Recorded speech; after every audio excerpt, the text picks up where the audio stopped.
बंदी छोड़ सतगुरु रामपाल जी परमेश्वर जी की जय हो। परम पिता परमात्मा सारी सृष्टि के रचनहार कुल मालिक असंख्य ब्रह्मांडों के स्वामी जगत गुरु तीनों लोकों में प्रवेश करके सबका धारण पोषण करने वाले राजाधिराज आत्माधार नाथों के नाथ देवों के देव महादेव सर्वेश्वर महेश्वर मृत्युंजय अजरो अमर आदि अनादि सनातनी प्रभु जगत पिता जगदीश्वर श्री श्री 1008 की उपाधि के वास्तविक अधिकारी अकाल मूरत सौद स्वरूपी राम वासुदेव सर्वगतम ब्रह्म परम पूज्य प्रथम पूज्य परम संत परम पुरुष परम धनी परम दयालु सत्य कबीर हक्का कबीर अल्लाहु कबीर अल्लाहु अकबर बाखबर अल्लाह ताला जगत के तारणहार जगत के मुक्तिदाता जगत के जगन्नाथ हारे के सहारे हिंदुओं के राम मुसलमानों के अल्लाह सिखों के वाहिगुरु ईसाइयों के मसीह दया के सागर दयानिधि करुणा के सागर करुणानिधि स्वयंभू परिभू संकट मोचन कष्ट हरण मंगल कर्ण दुख भंजन अविगत कबीर निर्विकार निर्विषम परमात्मा अलय अलेख सतगुरु आदि अनादि सतगुरु असली मर्यादा पुरुषोत्तम असली राम असली कृष्ण असली घनश्याम असली मुरारी राजाओं के राजा महाराजाओं के महाराजा शहंशाहों के शहंशाह सम्राटों के सम्राट भगवानों के भगवान अल्लाहों के अल्लाह प्रभुओं के प्रभु मसीहाओं के मसीह सच्चे वाहिगुरु बाबाओं के बाबा पीरों के पीर सेठों के सेठ जगत सेठ सावड़सा सेठ सर्वगुण संपन्न अनंत कोटि कलाओं के स्वामी अनंत कोटि ब्रह्मांडों के नायक योगियों में महायोगी ध्यानियों में महाध्यानी सिद्धों में परम सिद्ध ज्ञानियों में तत्वज्ञानी ब्रह्म ज्ञानी महाज्ञानी परम ज्ञानी सर्वश्रेष्ठ ज्ञानी विज्ञानी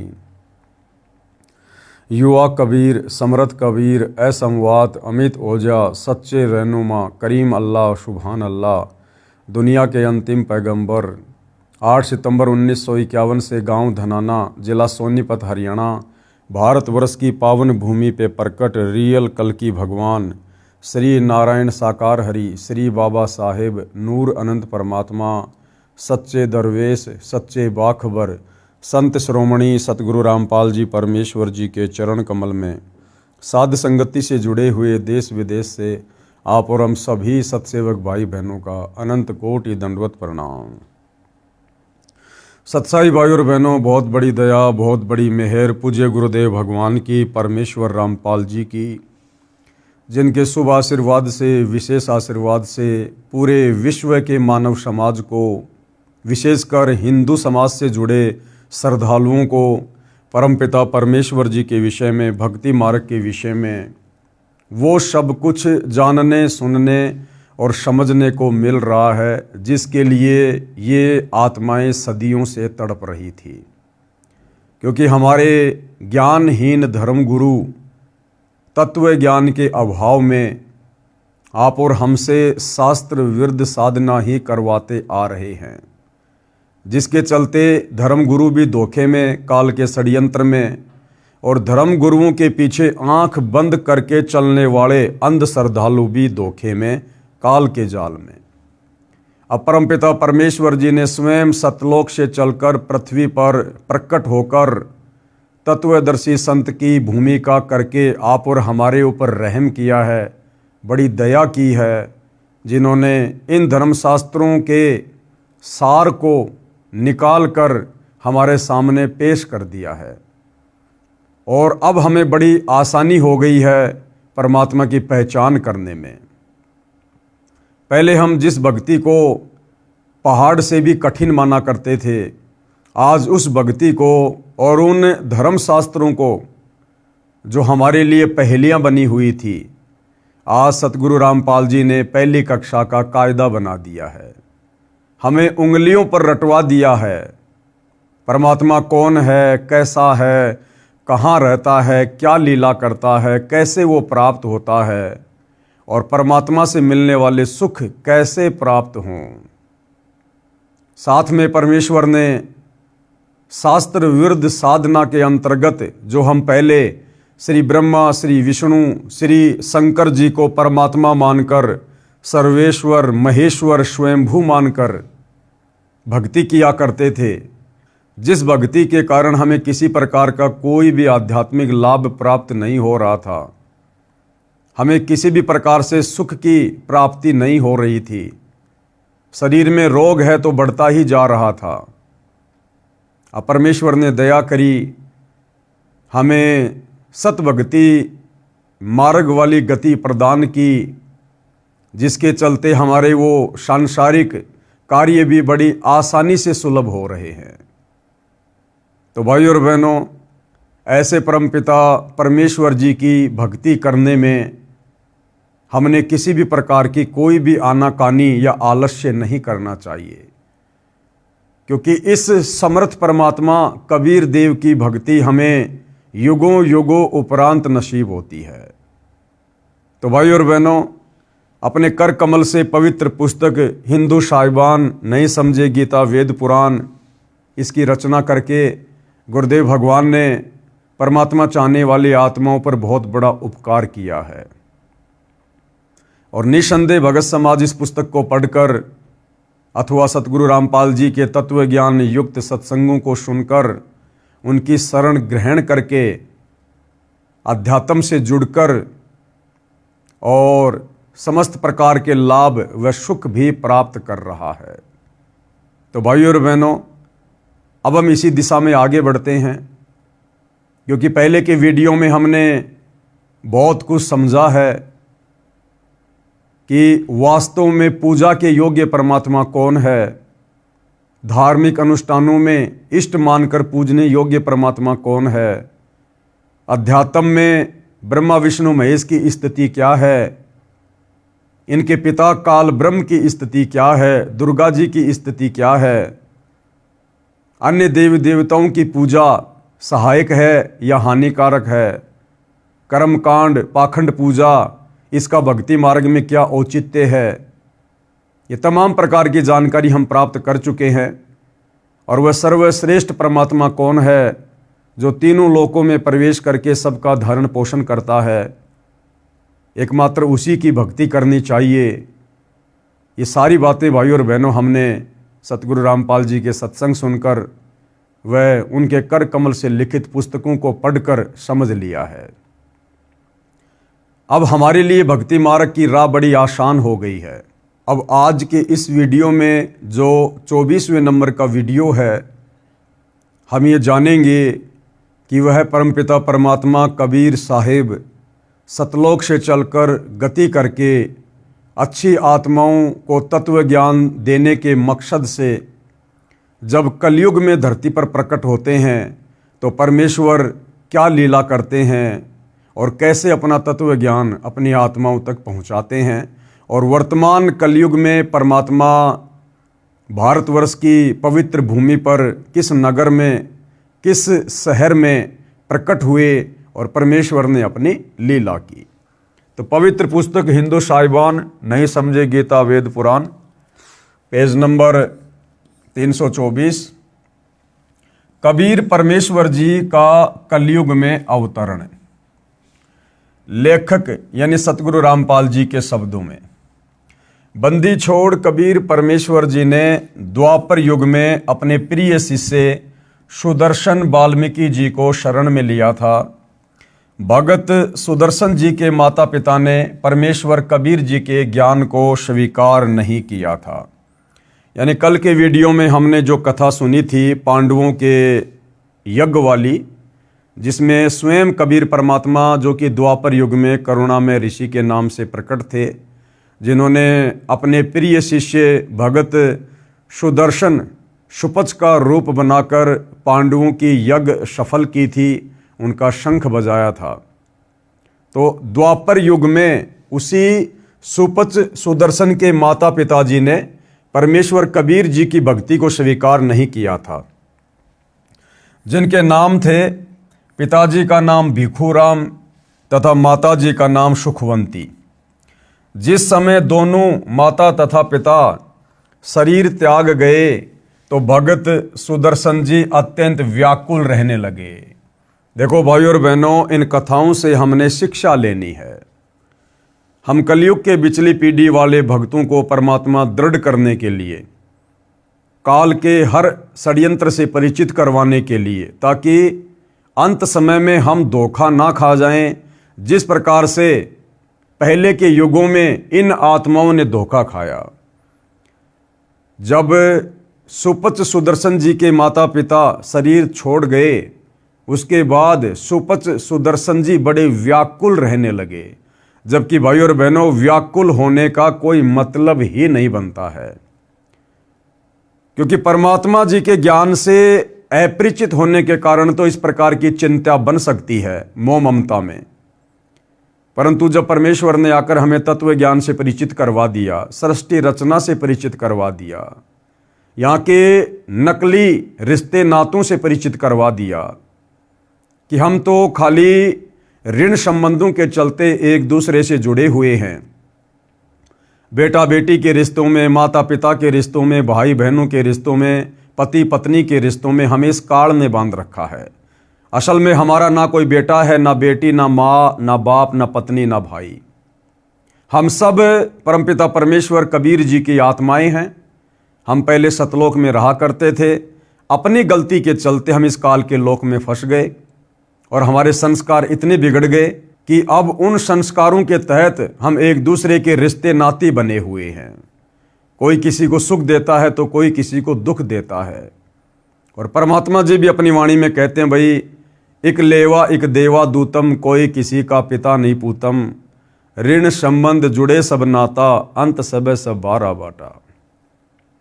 सब अपना अपना संस्कार पूरा करके एक दिन चले जाएंगे अपने अपने रास्ते। तो सुदर्शन जी बड़े व्याकुल रहने लगे, जबकि भाई और बहनों ये गलती इस कलयुग की बिचली पीढ़ी में आप और हमने बिल्कुल भी नहीं करनी है, क्योंकि हमें गुरुदेव ने पूर्णतया तत्व ज्ञान से, मूल ज्ञान से परिचित करवा दिया है। हमने तो यहाँ से अपना पीछा छुड़वाना है।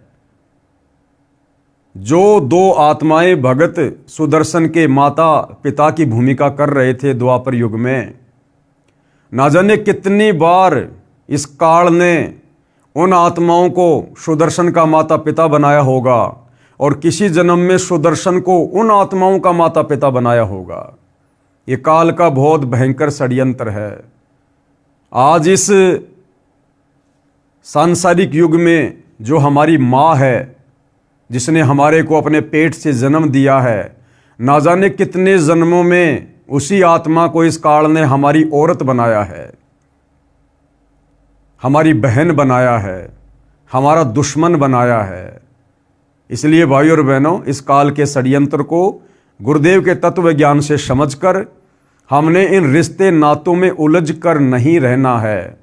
यहाँ हर प्राणी अपने कर्म का भोग भोगने के लिए आता है और संस्कार पूरा होने के बाद चला जाता है। इसलिए भक्तों ने तत्व ज्ञान आधार से अपनी सुरती केवल सतलोक में टिका के रखनी है, अपने गुरुदेव भगवान के चरणों में टिका के रखनी है कि भैया हमने तो इस काल लोक के झूठे रिश्ते नातों से पीछा छुड़वाकर सतलोक में चलकर और असली नाता अपने वहाँ रहने वाले सगे संबंधियों के साथ में जोड़ना है, अपने भाई बहनों के साथ में जोड़ना है, परमात्मा जी के साथ में जोड़ना है।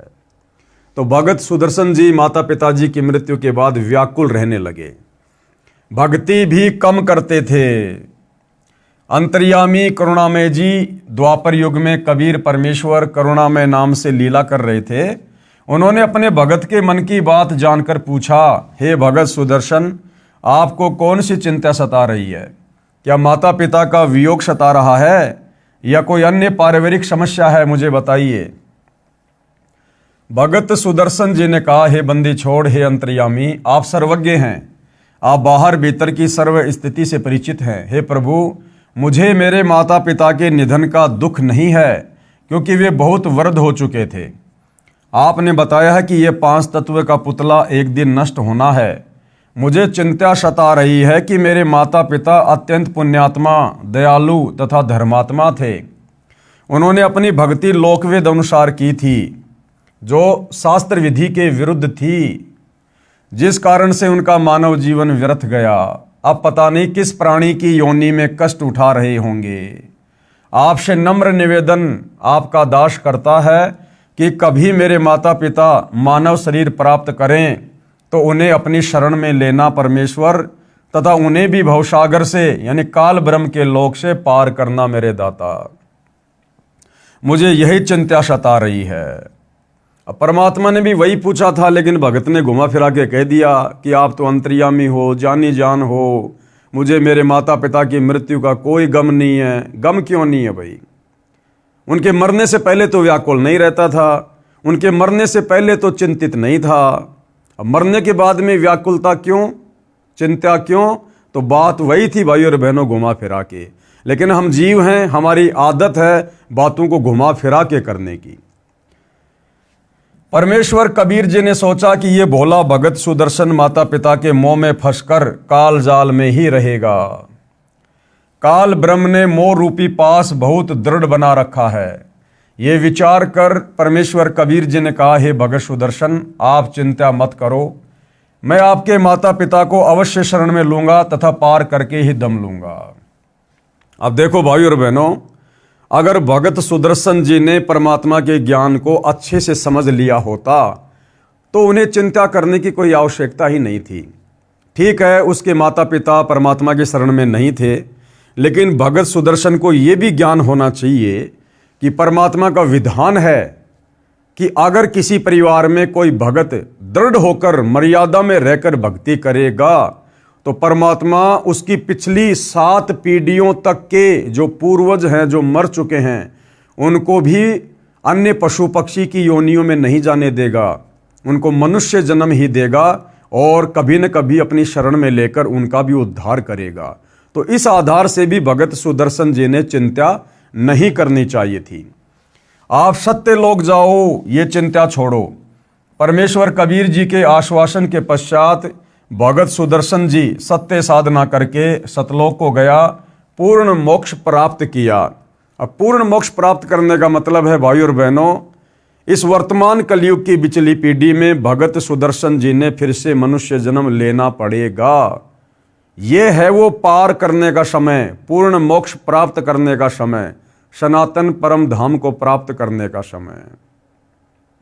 आज से पहले सतयुग, त्रेता, द्वापर और कलयुग की प्रथम पीढ़ी में केवल पूज्य गुरुदेव भगवान ने हमारी बैटरी चार्ज की ताकि हमें मनुष्य जन्म मिलते रहें। और वर्तमान कलयुग में सन 1994 से जो गुरुदेव ने अपना यथार्थ 13वां कबीर पंथ शुरू करना था, उस समय आकर मनुष्य जन्म लेकर इस पंथ से जुड़कर फिर ही आत्मा का पूर्ण मोक्ष संभव है, अन्यथा नहीं। भगत सुदर्शन के माता पिता वाले जीवों के कलयुग के अन्य मानव जन्मों की जानकारी। अब भगत सुदर्शन के जो माता पिताजी थे द्वापर में, भिखू राम जी और सुखवंती जी, आगे चलकर उनको और कहां कहां मनुष्य जन्म प्राप्त हुए और वही आत्माएं कलयुग की प्रथम पीढ़ी में, यानी जब 650 साल पहले कबीर परमात्मा जी आए थे बनारस के, काशी के लहरतारा तालाब में कमल के विकसित फूल पर शिशु रूप में, तो जो नीरू और नीमा थे जो परमात्मा को उठाकर घर ले गए थे, वो नीरू और नीमा द्वापर युग वाले भगत सुदर्शन जी के माता पिता ही थे, यानी भिखू और सुखवंती वाली आत्माएं ही थी जो परमेश्वर जी ने सुदर्शन जी से वायदा किया था कि मैं तेरे माता पिता को शरण में अवश्य लूंगा। प्रथम बार कुलपति ब्राह्मण पिता तथा माहेश्वरी माता रूप में जन्मे, यानी द्वापर के बाद दोनों का विवाह हुआ परंतु संतान नहीं हुई। एक दिन महेश्वरी जी सूर्य की उपासना करते हुए हाथ फैलाकर पुत्र मांग रही थी। उसी समय कबीर परमेश्वर जी उनके हाथों में बालक रूप बनकर प्रकट हो गए। सूर्य का पारितोष यानी तोहफा जानकर बालक को घर ले गई। वे बहुत निर्धन थे, उनको प्रतिदिन 1 तोड़ा सोना परमात्मा के बिछोने के नीचे मिलने लगा। ये भी उन्होंने सूर्य देव की कृपा माना। 5 वर्ष की आयु का होने पर उनको भक्ति बताई, यानी जब परमात्मा लीलामय रूप से 5 वर्ष के हुए तो सुदर्शन जी के माता पिता को जो प्रथम मनुष्य जन्म मिला था, तो उन्होंने 5 वर्ष की आयु में अपने मुंह बोले माता पिताजी को भक्ति बताई। परंतु बालक जानकर उनको परमात्मा की एक बात पर भी विश्वास नहीं हुआ। उस जन्म में उन्होंने परमात्मा को नहीं पहचाना, जिस कारण से परमेश्वर कबीर जी बालक रूप अंतर ध्यान हो गए। दोनों पति पत्नी पुत्र मोह में व्याकुल हुए। परमात्मा की सेवा के फलस्वरूप उनको अगला जन्म भी मानव का मिला, क्योंकि परमात्मा ने भगत से वायदा किया था। चंदवारा शहर में पुरुष का नाम चंदन तथा स्त्री का नाम उर्धा था। ब्राह्मण कुल में जन्म हुआ। दोनों निसंतान थे। इस जन्म में भी दोनों निसंतान। एक दिन उर्धा सरोवर पर स्नान करने गई। वहां कबीर परमेश्वर जी कमल के फूल पर शिशु रूप धारण करके विराजमान हुए। उर्धा बालक कबीर को उठाकर घर ले गई। लोकलाज के कारण चंदन ने पत्नी से कहा कि इस बालक को जहां से लाई थी वहीं छोड़कर आ जा, कुल के लोग मजाक करेंगे।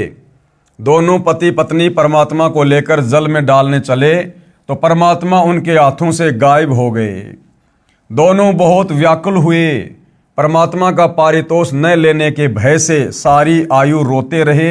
अगला जन्म भी मानव का हुआ। यानी भाइयों और बहनों, जिसके वियोग में रोओगे, चिंतित रहोगे, वही प्राप्त होगा। जिस प्रकार द्वापर युग के बाद सुदर्शन जी के माता पिता भिक्षु और सुखवंती का जन्म एक ब्राह्मण परिवार में हुआ। दोनों का संबंध आपस में पति और पत्नी का, संतान नहीं थी। फिर उनको परमात्मा जी मिले, लेकिन उन्होंने परमात्मा को ना पहचान कर उनकी एक भी बात को स्वीकार नहीं किया। जब परमात्मा 5 वर्ष की आयु के बाद उनको भक्ति समझाने लगे, उसके बाद परमात्मा अंतर्ध्यान हो गए, गायब हो गए। अपने उस पुत्र के वियोग में आजीवन दोनों चिंतित रहे, व्याकुल रहे। अब वो पुत्र कौन था? परमात्मा। सारी जिंदगी वो किसकी याद में रोए? उसी बालक रूप परमात्मा की याद में। तो अगले जन्म में भाइयों और बहनों वही परमात्मा उनको फिर से मिले। क्यों? क्योंकि वो जिसके वियोग में रो रहे थे, जिसकी चिंता में रो रहे थे, इस काललोक के विधान अनुसार उनको वही प्राप्त होता है। गीता अध्याय 8 श्लोक नंबर 6 की अर्जुन, अंत समय में यह प्राणी शरीर त्यागते समय जिस भी भाव में भावित होता है उसका वही जन्म होता है। तो परमात्मा के वियोग में रोए तो अगले जन्म में भी उनको मनुष्य जन्म मिला। और इसी प्रकार से एक तालाब पर कमल के विकसित फूल पर वही कबीर परमात्मा उनको फिर से बालक रूप में मिले, शिशु रूप में मिले। और उस मनुष्य जन्म में भी उन्होंने परमात्मा को नहीं पहचाना। यानी उसकी पत्नी जो सरोवर से परमात्मा को लेकर आई थी, तो उसके पति ने कहा लोकलाज के कारण कि जहां से लाई है वहीं छोड़ के आ जा। तो दोनों वापस वहीं परमात्मा को छोड़ने गए तो परमात्मा उनके हाथों से गायब हो गए, अंतर्ध्यान हो गए। फिर पूरी जिंदगी वो परमात्मा के वियोग में रोए।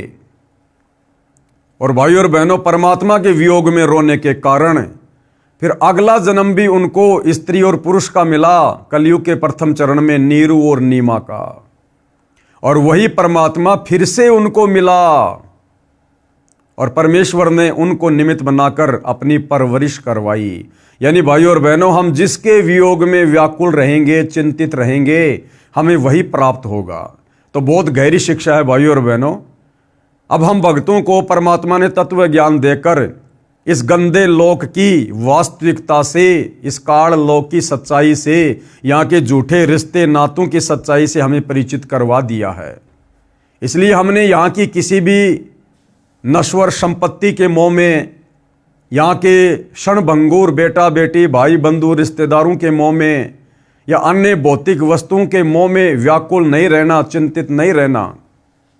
हमने चिंतित रहना है केवल अपने मोक्ष को लेकर कि हे भगवान, मेरा मोक्ष नहीं हुआ तो क्या होगा।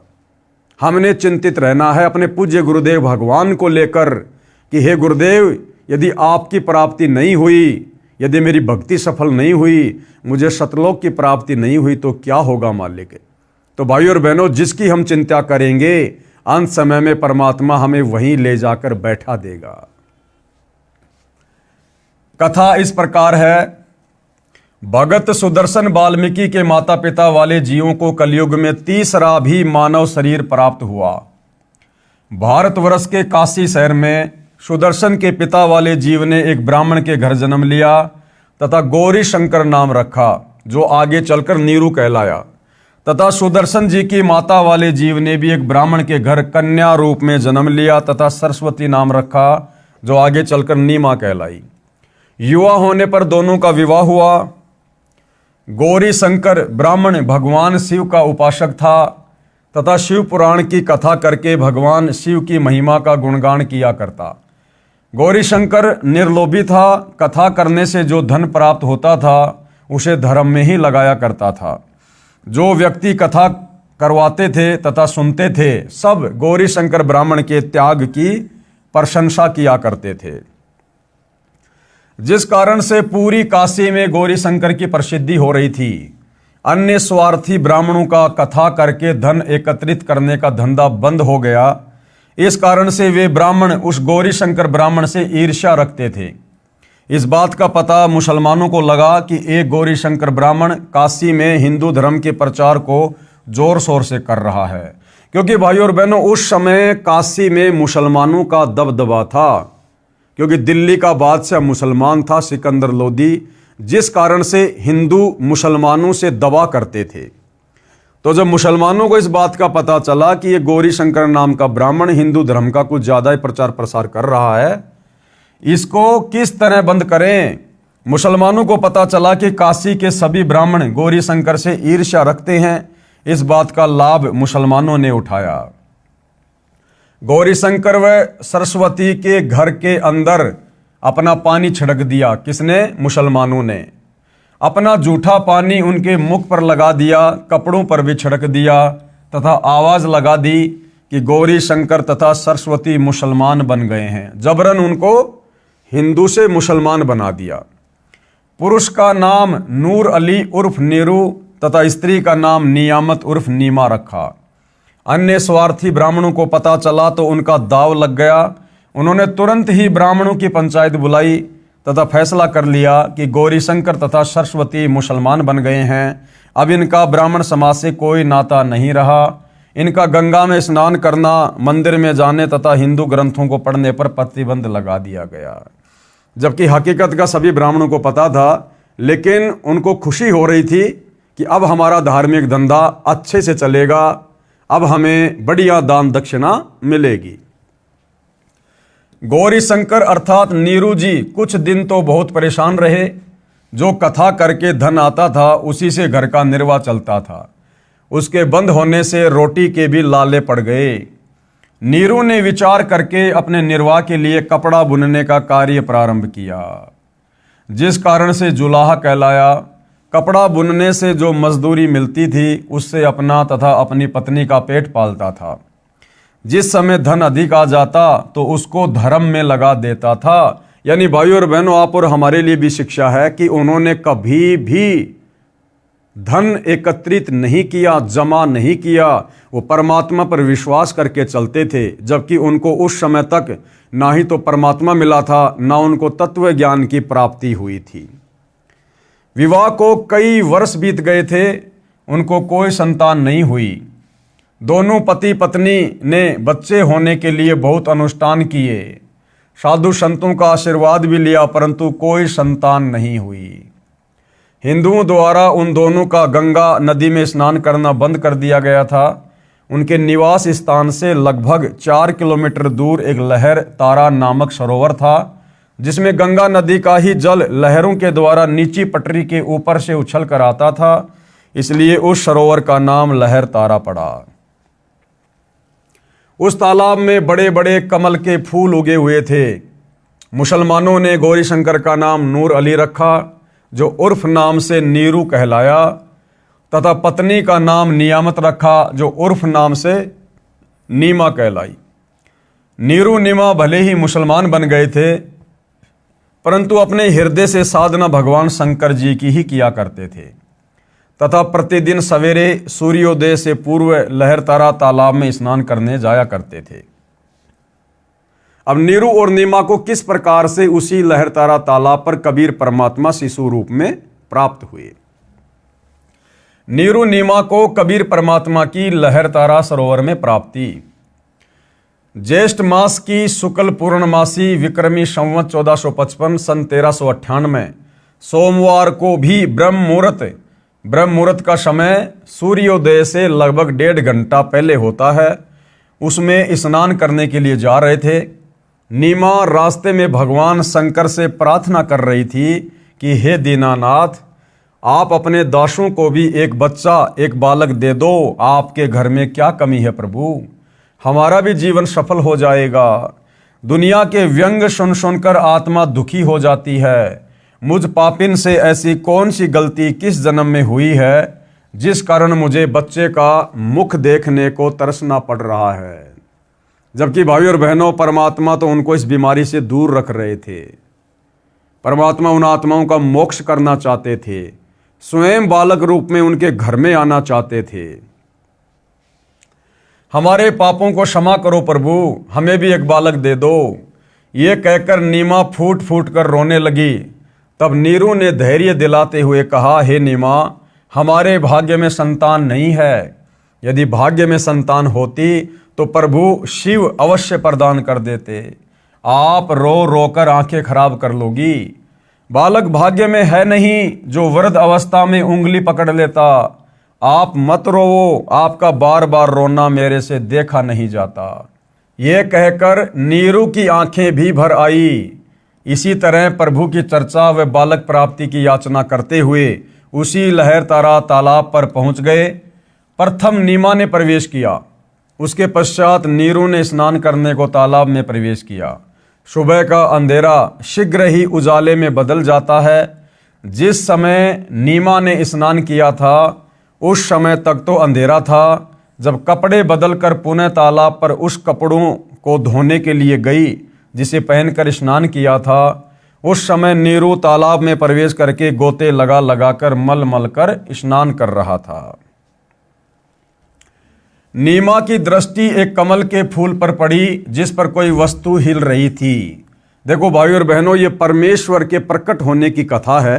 ये रियल में सत्यनारायण कथा है, सत्यनारायण कथा। आज से पहले हम भगवान विष्णु की कथाओं को सत्यनारायण की कथा मानकर बड़े ध्यान से सुना करते थे। कोई अनपढ़ होता था तो किसी पढ़े लिखे को बुलवाकर हाथ में पुस्तक देकर उससे सुना करते थे बड़े ध्यान से कि हमें पुण्य मिलेगा। जबकि विष्णु जी सत्यनारायण नहीं थे। असल में सत्यनारायण कबीर परमेश्वर हैं। कबीर परमेश्वर। नार प्लस आयन, नार यानी जल और आयन याना जल पर आने वाला, प्रकट होने वाला। तो असल में ये लीला चारों युगों में कबीर परमात्मा करते हैं नारायण की, जल पर आकर प्रकट होने की। इस काल ने अपने बड़े बेटे ब्रह्मा को जल पर, कमल के फूल पर जो पैदा किया, भाई और बहनों, ये तो केवल हम आत्माओं को धोखा देने के लिए, ताकि नारायण हम इन्हीं को मानकर और आदि अधूरी शास्त्र विरुद्ध साधनाओं में लगे रहें। अन्यथा असल में नारायण कबीर परमात्मा है जो प्रत्येक युग में जल पर प्रकट होकर शिशु रूप में आने की लीला करते हैं। नीमा की दृष्टि एक कमल के फूल पर पड़ी जिस पर कोई वस्तु हिल रही थी। प्रथम नीमा ने जाना कोई सर्प है जो कमल के फूल पर बैठा अपने फन को उठाकर हिला रहा है। उसने सोचा कहीं ये सर्प मेरे पति को डस ना ले। नीमा ने उसको ध्यानपूर्वक देखा, वह सर्प नहीं है, कोई बालक था जिसने एक पैर अपने मुख में ले रखा था तथा दूसरे को हिला रहा था। नीमा ने अपने पति से ऊंची आवाज में कहा, देखियो जी, एक छोटा बच्चा कमल के फूल पर लेटा है, वह जल में डूब ना जाए। नीरू स्नान करते करते उसकी ओर न देखकर बोला, नीमा, बच्चों की चाह ने तुझे पागल बना दिया, अब तुझे जल में भी बच्चे दिखाई देने लगे। नीमा ने अधिक तेज आवाज में कहा, मैं सच कह रही हूं, देखो सचमुच एक बच्चा कमल के फूल पर वह रहा, देखो देखो। नीमा की आवाज में परिवर्तन व अधिक कशक देखकर नीरू ने उस ओर देखा जिस ओर नीमा हाथ से संकेत कर रही थी। कमल के फूल पर नवजात शिशु को देखकर नीरू ने आव देखा न ताव और झपट कर कमल के फूल सहित बच्चा उठाकर अपनी पत्नी को दे दिया। अब भाइयों और बहनों, चारों युगों में कबीर परमेश्वर जी कमल के फूल पर ही प्रकट होने की लीला क्यों करते हैं? क्योंकि गुरुदेव ने सत्संग में बताया कि परमात्मा बड़ा पाक और पवित्र है, और जो कमल का फूल होता है, कमल के फूल पर कोई भी गंदगी या कीचड़ या धूल नहीं टिकती है। वो बिल्कुल साफ सुथरा खिला खिला होता है। इसलिए परमात्मा कमल के फूल पर प्रकट होते हैं। अब विचार करने की बात ये है भाइयों और बहनों, वर्तमान में वही कबीर परमात्मा सतगुरु रामपाल जी के नाम से धरती पर प्रकट हैं। लेकिन भाई ये कलयुग की बिचली पीढ़ी है, साइंस का ज़माना है, इंसान अपने आप को बहुत ज़्यादा चतुर और शाना समझने लग गया। अब यदि वो परमात्मा इस कलयुग की बिचली पीढ़ी में वैसी ही लीला करें जो लीला उन्होंने 650 साल पहले की थी कमल के फूल पर आने की, तो भाइयों और बहनों, वर्तमान में कोई भी व्यक्ति सतगुरु रामपाल जी को परमात्मा के रूप में स्वीकार नहीं करेगा। क्योंकि इस नकली विज्ञान ने, साइंस ने हमारे दिमाग के पर्दे बंद कर रखे हैं। हमें अज्ञानता का काला चश्मा पहना रखा है, अध्यात्म से कोसों दूर करके। और हम क्या कहेंगे कि इम्पॉसिबल, ऐसा हो ही नहीं सकता कि मां के गर्भ के बिना कोई भी ऐसे कमल के फूल पर प्रकट हो जाएगा। ऐसा बिल्कुल नहीं हो सकता है, साइंस के नियमों के खिलाफ है। और हम सतगुरु रामपाल जी को कोई तांत्रिक मान लेते, कोई सेवड़ा मान लेते, कोई जादूगर मान लेते, या अन्य कोई प्रेत आत्मा मान लेते। लेकिन भगवान के रूप में वर्तमान में अगर वो उसी प्रकार की लीला करके प्रकट हों तो कोई भी उनको परमात्मा के रूप में स्वीकार नहीं करता। ये परमात्मा को पहले से पता था। इसलिए परमात्मा ने वर्तमान में अपने प्रकट होने की लीला को दूसरा रूप दे दिया। कैसा? जैसे कि आदरणीय गरीबदास जी 350 साल पहले शिशु रूप में सतलोक से चलकर प्रकट हुए। सांसारिक दिखावे में उन्होंने मुंह बोला माता पिता बनाया। इसी प्रकार से वर्तमान में सतगुरु रामपाल जी प्रकट हुए हैं। भाइयों और बहनों, हमारी चरम दृष्टि का ये धोखा है। ये बात हमें उनके तत्व ज्ञान से समझ में आएगी कि कबीर परमात्मा ही तत्वदर्शी संत की भूमिका करता है। दूसरा सृष्टि में कोई तत्वदर्शी संत हो ही नहीं सकता। सारी सृष्टि में एकमात्र जगत गुरु कबीर परमात्मा ही होते हैं। और वर्तमान में एकमात्र जगत गुरु धरती पर सतगुरु रामपाल जी हैं, तो ये स्वयं कबीर परमात्मा है।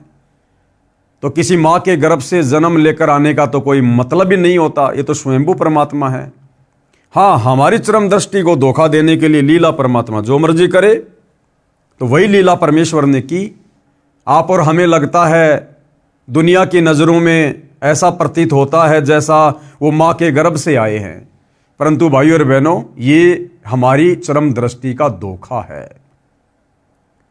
जो परमात्मा इस धरती पर भी सतलोक से चलकर और कमल के फूल पर प्रकट होते हैं, क्योंकि कमल के फूल पर गंदगी नहीं टिकती, तो बोला वही कबीर परमात्मा सतगुरु रामपाल जी एक मां के गर्भ से जन्म लेकर गंदगी में जेर से लिपटकर भला बाहर क्यों आएंगे? तो भाइयों और बहनों, इस बात को भी वही आत्माएं समझ पाएंगी, इस लीला को वही आत्माएं समझ पाएंगी जो आत्माएं युगों युगों से भक्ति धन से सराबोर होंगी, जिनके भक्ति संस्कार मजबूत होंगे और जो संकेतों में परमेश्वर की हर बात को समझने के योग्य होंगी। अन्यथा लोग सौपन में भी विश्वास नहीं कर सकते कि सतगुरु रामपाल जी माँ के गर्भ से जन्म ना लेकर अपनी लीला के तहत हमारी चरम दृष्टि को धोखा देते हुए प्रकट हुए होंगे। तो परमात्मा जी कमल के फूल पर प्रकट हुए और नीरू और नीमा उनको वहां से उठाकर अपने घर ले गए। नीमा ने परमेश्वर कबीर जी को सीने से लगाया, मुख चूमा, पुत्रवत प्यार किया। जिस परमेश्वर की खोज में ऋषि मुनियों ने जीवन भर शास्त्र विधि विरुद्ध साधना की, उन्हें नहीं मिला। वही परमेश्वर भक्तमती नीमा की गोद में खेल रहा था। जिस शांतिदायक परमेश्वर को आनंद की प्राप्ति के लिए प्राप्त करने की इच्छा से साधना की जाती है, वही परमेश्वर नीमा के हाथों में सीने से लगा हुआ था। उस समय जो शीतलता व आनंद का अनुभव भगतमती नीमा को हो रहा था उसकी कल्पना ही की जा सकती है। नीरू स्नान करके जल से बाहर आया। नीरू ने सोचा यदि हम इस बच्चे को नगर में ले जाएंगे तो शहरवासी हम पर शक करेंगे, सोचेंगे कि ये किसी के बच्चे को चुरा कर लाए हैं, कहीं हमें नगर से निकाल ना दें। इस डर से नीरू ने अपनी पत्नी से कहा, नीमा इस बच्चे को यहीं छोड़ दे, इसी में अपना हित है। नीमा बोली, हे पतिदेव, यह भगवान शंकर का दिया खिलौना है। इस बच्चे ने पता नहीं मुझ पर क्या जादू कर दिया है कि मेरा मन इस बच्चे के वश हो गया है। अब भाई ये परमात्मा तो सबसे बड़ा जादूगर है, मैं इस बच्चे को नहीं त्याग सकती। नीरू ने नीमा को अपने मन की बात से अवगत करवाया, बताया कि ये बच्चा नगरवासी हमसे छीन लेंगे, पूछेंगे कहाँ से लाए हो, हम कहेंगे लहर तारा तालाब में कमल के फूल पर मिला है। हमारी बात पर कोई भी विश्वास नहीं करेगा, हो सकता है वे हमें नगर से भी निकाल दें। तब नीमा ने कहा, मैं इस बालक के साथ देश निकाला भी स्वीकार कर लूंगी, परंतु इस बच्चे को नहीं त्याग सकती। मैं अपनी मृत्यु को भी स्वीकार कर लूंगी, परंतु इस बच्चे से भिन्न नहीं रह सकूंगी। नीमा का हठ देखकर नीरू को क्रोध आ गया तथा अपने हाथ को थप्पड़ मारने की स्थिति में उठाकर आंखों में आंसू भरकर करुणा भरी आवाज में बोला, नीमा मैंने आज तक तेरी किसी भी बात को नहीं ठुकराया। ये जानकर कि हमारे कोई बच्चा नहीं है, मैंने तुझे पति तथा पिता दोनों का प्यार दिया है, तू मेरे नम्र स्वभाव का अनुचित लाभ उठा रही है। आज मेरी स्थिति को न समझकर अपने हठी स्वभाव से मुझे कष्ट दे रही है। विवाहित जीवन में नीरू ने प्रथम बार अपनी पत्नी की ओर थप्पड़ मारने के लिए हाथ उठाया था तथा कहा था कि या तो इस बच्चे को यहीं रख दे, वरना आज मैं तेरी बहुत पिटाई करूंगा। उसी समय नीमा के सीने से चिपके बालक रूपधारी परमेश्वर बोले, हे नीरू, आप मुझे अपने घर ले चलो, आप पर कोई आपत्ति नहीं आएगी। मैं सतलोक से चलकर तुम्हारे हित के लिए यहाँ आया हूँ। नवजात शिशु के मुख से उपरोक्त वचन सुनकर नीरू यानी नूर अली डर गया, कहीं यह कोई देव या पितर या कोई सिद्ध पुरुष न हो और मुझे श्राप दे दे। अब देखो भाइयों और बहनों, जब 650 साल पहले नीरू और नीमा, जिन्होंने अपनी आंखों से कमल के फूल पर शिशु रूपधारी परमेश्वर कबीर को देखा, उठाया, और परमात्मा ने शिशु रूप में ही उनको संदेशा भी दिया, उसके बावजूद भी उन्होंने परमेश्वर को ना पहचान कर क्या समझा, क्या कह रहे हैं, वो दोनों डर गए, कहीं ये कोई देव या पितर या कोई सिद्ध पुरुष ना हो और मुझे श्राप ना दे दे। तो बोलो, अगर वर्तमान कलयुग की बिचली पीढ़ी में, इस भयंकर कलयुग में, साइंस के ज़माने में, अगर सतगुरु रामपाल जी किसी तालाब में या जोहड़ में विकसित कमल के फूल पर प्रकट होने की लीला करते, तो वर्तमान में भला उनको परमात्मा के रूप में कौन स्वीकार करता। इस डर से नीरू कुछ नहीं बोला, घर की ओर चल पड़ा। पीछे पीछे उसकी पत्नी परमेश्वर को प्यार करती हुई चल पड़ी। अब आगे की लीला। कबीर जी के सशरीर सत्यलोक से आने का साक्षी। सर्वप्रथम कबीर परमेश्वर जी को सतलोक से सशरीर शिशु रूप में आते हुए और उस लहर तारा तालाब में कमल के विकसित फूल पर प्रकट होते हुए किसने देखा था? कौन था साक्षी इस बात का? प्रतिदिन की तरह ज्येष्ठ मास की पूर्णमासी विक्रमी संवत 1455 1398 ईस्वी सोमवार को भी एक अष्टानंद नामक ऋषि, जो स्वामी रामानंद ऋषि जी के शिष्य थे, काशी शहर से बाहर बने तालाब लहरतारा तालाब के स्वच्छ जल में स्नान करने के लिए प्रतिदिन की तरह गए। ब्रह्म मुहूर्त का समय था। ब्रह्म मुहूर्त का समय सूर्योदय से लगभग 1.5 घंटा पहले का होता है। ऋषि अष्टानंद जी ने लहरतारा तालाब में स्नान किया। वे प्रतिदिन वहीं बैठकर कुछ समय अपनी पाठ पूजा किया करते थे। ऋषि अष्टानंद जी ध्यान मग्न होने की चेष्टा कर ही रहे थे, उसी समय आकाश से एक प्रकाश पुंज नीचे की ओर आता दिखाई दिया। वह इतना तेज प्रकाश था, उसे ऋषि जी की चरम दृष्टि सहन नहीं कर सकी। जैसे दोपहर के समय सूर्य की तरफ देखते हैं तो हमारी आंखें सहन नहीं कर पाती और बंद हो जाती है, और बंद आंखों में फिर सूर्य का छोटा छोटा गोला दिखाई देता है जो प्रकाश रहित होता है। उसे ऋषि जी की चरम दृष्टि सहन नहीं कर सकी। जिस प्रकार आंखें सूर्य की रोशनी को सहन नहीं कर पाती, सूर्य के प्रकाश को देखने के पश्चात आंखें बंद करने पर सूर्य का आकार दिखाई देता है, उसमें प्रकाश अधिक नहीं होता। इसी प्रकार प्रथम बार परमेश्वर के प्रकाश को देखने से ऋषि जी की आंखें बंद हो गई। बंद आंखों में शिशु को देखकर, यानी एक बालक को देखकर फिर से आंखें खोली। ऋषि अष्टानंद जी ने देखा कि वह प्रकाश लहरतारा तालाब पर उतर गया है, जिससे पूरा सरोवर प्रकाशमान हो गया तथा देखते ही देखते वह प्रकाश जलाशय के एक कोने में सिमट गया। ऋषि अष्टानंद जी ने सोचा, ये कैसा दृश्य मैंने देखा, ये मेरी भक्ति की उपलब्धि है या मेरा दृष्टि दोष है। इसके विषय में गुरुदेव स्वामी रामानंद जी से पूछूंगा। ये विचार करके ऋषि अष्टानंद जी अपनी शेष साधना को छोड़कर अपने पूज्य गुरुदेव के पास गए। स्वामी रामानंद जी को सर्व घटनाक्रम बताकर पूछा, है गुरुदेव, ये मेरी भक्ति की उपलब्धि है या मेरी कोई भ्रमणा है? मैंने प्रकाश आकाश से नीचे की ओर आते देखा, जिसे मेरी आंखें सहन नहीं कर सकी। आंखें बंद हुई तो नवजात शिशु दिखाई दिया। पुनः आंखें खोली तो उस प्रकाश से पूरा जलाशय ही जगमगा गया। पश्चात वह प्रकाश उस तालाब के एक कोने में सिमट गया। मैं आपसे कारण जानने की इच्छा से अपनी साधना बीच में ही छोड़कर आया हूं।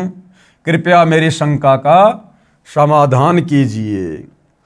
अब पंडित रामानंद जी को जैसा भी ज्ञान था, उन्होंने अपने शिष्य की शंका का समाधान किया। ऋषि रामानंद स्वामी जी ने अपने शिष्य अष्टानंद से कहा, हे ब्राह्मण, ये न तो तेरी भक्ति की उपलब्धि है, न आपका दृष्टि दोष ही है। इस प्रकार की घटनाएं उस समय होती है जब ऊपर के लोकों से कोई देव पुरुष पृथ्वी पर अवतार धारण करने के लिए आते हैं। वह किसी स्त्री के गर्भ में निवास करता है। क्या कह रहे हैं रामानंद जी? कि जिस समय ऊपर के लोकों से कोई देव पुरुष पृथ्वी पर अवतार धारण करने आते हैं और फिर क्या करते हैं, वह किसी स्त्री के गर्भ में निवास करते हैं। अब भाइयों और बहनों, पंडित रामानंद जी को केवल इतना ही ज्ञान था कि परमात्मा ब्रह्मा विष्णु महेश हैं, और जब ये अवतार धारण करते हैं, पृथ्वी पर आते हैं, तो ये भी किसी माँ के गर्भ में जो है जन्म लेकर ही आगे चलकर अपनी लीला करते हैं। उनको केवल इतना ही पता था। उनको ये नहीं पता था कि परमात्मा कभी किसी माँ के गर्भ से जन्म नहीं लेता, परमात्मा स्वयंभू होता है, परमात्मा परिभू है। उनको इस बात का नहीं पता था, जबकि वेदों को पढ़ा करते थे, गीता जी को पढ़ा करते थे, लेकिन परमात्मा की डेफिनेशन पंडित रामानंद जी को भी पता नहीं थी। तो उन्होंने अपने शिष्य से कहा कि ऊपर के लोक से कोई देव पुरुष आया है, अवतार धारण करेगा और किसी स्त्री के गर्भ में निवास करता है, फिर बालक रूप धारण करके नर लीला करके अपना अपेक्षित कार्य पूर्ण करता है। कोई देव पुरुष ऊपर के लोकों से आया है, वह काशी नगर में किसी के घर जन्म लेकर अपना प्रारब्ध पूरा करेगा। उपरोक्त वचनों द्वारा ऋषि रामानंद स्वामी जी ने अपने शिष्य अष्टानंद जी की शंका का समाधान किया। उन ऋषियों की यही धारणा थी। अब क्या कह रहे हैं गुरुदेव? उन ऋषियों की यही धारणा थी कि सर्व अवतार गण, यानी सभी अवतार माता के गर्भ से ही जन्म लेते हैं। और उनका कहना, उनका सोचना सही भी था भाइयों और बहनों, क्योंकि 21 ब्रह्मांड के जितने भी भगवान हैं, जब वो अवतार लेते हैं तो माँ के गर्भ से ही लेते हैं। परंतु वो पूर्ण परमात्मा, सारी सृष्टि का सृजनहार, जब वो स्वयं पृथ्वी पर आता है तो वो अपना अवतार खुद ही होता है। वो किसी माँ के गर्भ से जन्म लेकर फिर लीला नहीं करता है। उन ऋषियों की यही धारणा थी कि सभी अवतार गण माता के गर्भ से ही जन्म लेते हैं। बालक को लेकर नीरू तथा नीमा अपने घर जुलाहा मोहल्ला कॉलोनी में आए, जिस भी नर व नारी ने नवजात शिशु रूप में परमेश्वर कबीर जी को देखा तो वह देखता ही रह गया। अब नीरू को जिस बात का डर था कि भैया नगर कॉलोनी वाले मोहल्ले वाले जब बालक को देखेंगे तो तरह तरह के हमसे सवाल करेंगे, ये बच्चा तू कहाँ से उठा के ले आया, तुम्हारे तो कोई बच्चा ही नहीं था, तू बताता क्यों नहीं, कहाँ से लाया है, तुम लोग चोरी भी करने लग गए हो, हम राजा से शिकायत करेंगे। नीरू तो ये सोच रहा था और कबीर परमेश्वर जी ने किसी के मन में ये बात आने भी नहीं दी कि ये बच्चा कहाँ से आया। परमेश्वर का शरीर अति सुंदर था, आंख जैसे कमल का फूल हो, घुंघराले बाल, लंबे हाथ, लंबी लंबी उंगलियां, शरीर से मानो नूर झलक रहा हो, क्योंकि भाइयों और बहनों कबीर परमात्मा सावंत दे थे। लंबे लंबे हाथ यानी सावंत दे। एक सत्संग में पूज्य गुरुदेव भगवान ने बताया कि आदरणीय गरीबदास जी जो 350 साल पहले आए थे वो भी सावंत दे थे। आदरणीय गरीबदास जी के दोनों हाथ घुटने से नीचे तक जाया करते थे। कबीर परमेश्वर जी भी सावंत दे थे। अब भाइयों और बहनों वर्तमान कलयुग है तो परमात्मा ने कलयुग के हिसाब से लीला करनी पड़ती है। अगर सतगुरु रामपाल जी वर्तमान में सावंत दे की लीला करते तो भाइयों और बहनों ना जाने लोग उनके विषय में क्या क्या विचार उत्पन्न कर लेते कि भैया इनके शरीर में कोई कमी है, क्योंकि लोग भूल गए सावंत दे क्या होता है। तो लोग क्या बोलते, पता नहीं क्या क्या विचार उत्पन्न कर लेते अपने मन में कि इनके माता पिताजी में कोई कमी थी जिस कारण से इनका शरीर ढंग से सेट नहीं हो पाया, बच्चा गर्भ में ठीक से नहीं जो है अपना विकास कर पाया, और देखो इनके शरीर में दोष है, इनको लंबे लंबे हाथ हो गए, ना जाने क्या क्या विचार अपने मन में उत्पन्न कर लेते। तो कलयुग के दूसरे चरण में वैज्ञानिक युग में परमात्मा जनसाधारण की तरह ही लीला करते हैं। पूरी काशी नगरी में ऐसा अद्भुत बालक नहीं था, जो भी देखता वही अन्य को बताता कि नूर अली को एक बालक तालाब पर मिला है, आज ही उत्पन्न हुआ शिशु है। डर के मारे लोक लाज के कारण किसी विधवा ने डाला होगा। यानी भाइयों और बहनों परमात्मा ने नगर वासियों के दिलो दिमाग में उल्टी धारणा पैदा कर दी, क्योंकि परमात्मा समर्थ है भाइयों और बहनों। वो एक सेकंड में विचारों को चेंज कर सकते हैं, एक सेकंड में विचारों को वैसा का वैसा बना सकते हैं। तो सबके मन में क्या हुआ कि भैया लगता है किसी औरत ने इस बच्चे को जन्म देकर लोक लाज के कारण और वहाँ पर डाल दिया होगा, फेंक दिया होगा, और नीमा को ये बच्चा हाथ लग गया होगा, और अच्छा हुआ जो इस बच्चे को ले आए, वरना बच्चे की दुर्गति हो जाती। बालक को देखने के पश्चात उसके चेहरे से दृष्टि हटाने को दिल नहीं करता, आत्मा अपने आप खिंची जाती है। पता नहीं बालक के मुख पर कैसा जादू है, पूरी काशी परमेश्वर के बालक रूप को देखने को उमड़ पड़ी। स्त्री पुरुष झुंड के झुंड बनाकर मंगल गान गाते हुए नीरू के घर बच्चे को देखने को आए। बच्चे यानी कबीर परमेश्वर को देखकर कोई कह रहा था यह बालक तो कोई देवता का अवतार है, कोई कह रहा था ये तो साक्षात विष्णु जी ही आए लगते हैं, कोई कह रहा था ये भगवान शिव ही अपनी काशी नगरी को कृतार्थ करने को उत्पन्न हुए हैं, कोई कह रहा था ये तो किन्नर का अवतार है, कोई कह रहा था ये पितर नगरी से आया है। ये सर्व वार्ता सुनकर नीमा अप्रसन्न होकर कहती थी कि मेरे बच्चे के विषय में कुछ मत कहो, हे अल्लाह मेरे बच्चे की इनकी नज़र से रक्षा करना। तुमने कभी बच्चा देखा भी है या नहीं? ऐसे समूह के समूह मेरे बालक को देखने आ रहे हो। आने वाले स्त्री पुरुष बोले, हे नीमा हमने बालक तो बहुत देखे हैं परंतु आपके बालक जैसा नहीं देखा, इसलिए हम इसे देखने आए हैं। ऊपर अपने अपने लोकों से श्री ब्रह्मा जी, श्री विष्णु जी तथा श्री शिव जी भी झांक कर देखने लगे। काशी के वासियों के मुख से अपने में से श्री ब्रह्मा, श्री विष्णु तथा श्री शिव में से एक यह बालक होने की बात सुनकर बोले कि यह बालक तो किसी अन्य लोक से आया है। यानी जब काशी वाले इस प्रकार की बातें कर रहे थे, कोई कह रहा था भैया ये तो ब्रह्मा जी का अवतार है, कोई कह रहा था ये तो साक्षात विष्णु जी आ गए, कोई कह रहा था भाई शंकर जी आ गए अवतार लेकर। तो ऊपर ब्रह्मा विष्णु महेश भी नीचे झांक कर देख रहे थे। तो वो भी आपस में बातें कर रहे थे कि भाई ये हमारे में से तो कोई नहीं है, ये तो किसी दूसरे लोक से आया है, भाई कोई परमात्मा ही है, कोई तगड़ा ही महापुरुष है। इसके मूल स्थान से हम भी अपरिचित हैं। उन्होंने भी अपनी दिव्य दृष्टि लगा के देख ली, ब्रह्मा विष्णु महेश को भी पता नहीं चला।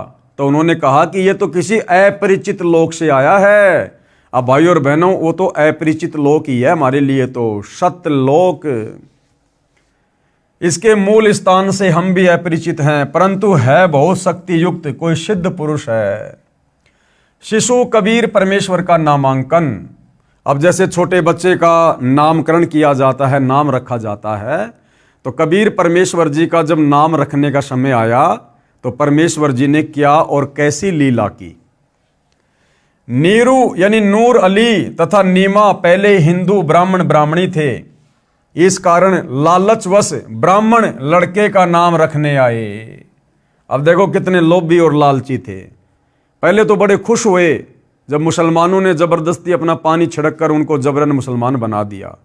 अब जब उनके घर पर वो बच्चा आया तो ब्राह्मण दौड़ चले, ले लेके अपना बही खाता, अपने वो जो भी उनके पोथी पाने होते हैं धार्मिक, कि हम बच्चे का नाम रखेंगे। क्यों? नामकरण करते समय 1 आध रुपया मिलता है। तो उस भिक्षा के लालच में, दान दक्षिणा के लालच में ब्राह्मण आ गए पहले लड़के का नाम रखने के लिए। उसी समय काजी मुसलमान भी अपनी पुस्तक कुरान शरीफ को लेकर लड़के का नाम रखने के लिए आ गए। उस समय दिल्ली में मुगल बादशाहों का शासन था जो पूरे भारतवर्ष पर शासन करते थे, जिस कारण हिंदू समाज मुसलमानों से दबता था। काजियों ने कहा लड़के का नामकरण हम मुसलमान विधि से करेंगे। अब ये मुसलमान हो चुके हैं, ये कहकर काजियों में मुख्य काजी ने कुरान शरीफ पुस्तक को कहीं से खोला। उस पृष्ठ पर प्रथम पंक्ति में प्रथम नाम कबीरन लिखा था। कबीरन, क्योंकि परमात्मा ने कलयुग की बिचली पीढ़ी में कबीर नाम से ही प्रकट होकर अपनी महिमा करवानी थी। तो जब काजी ने कुरान को खोला तो क्या लिखा हुआ था? कबीरन।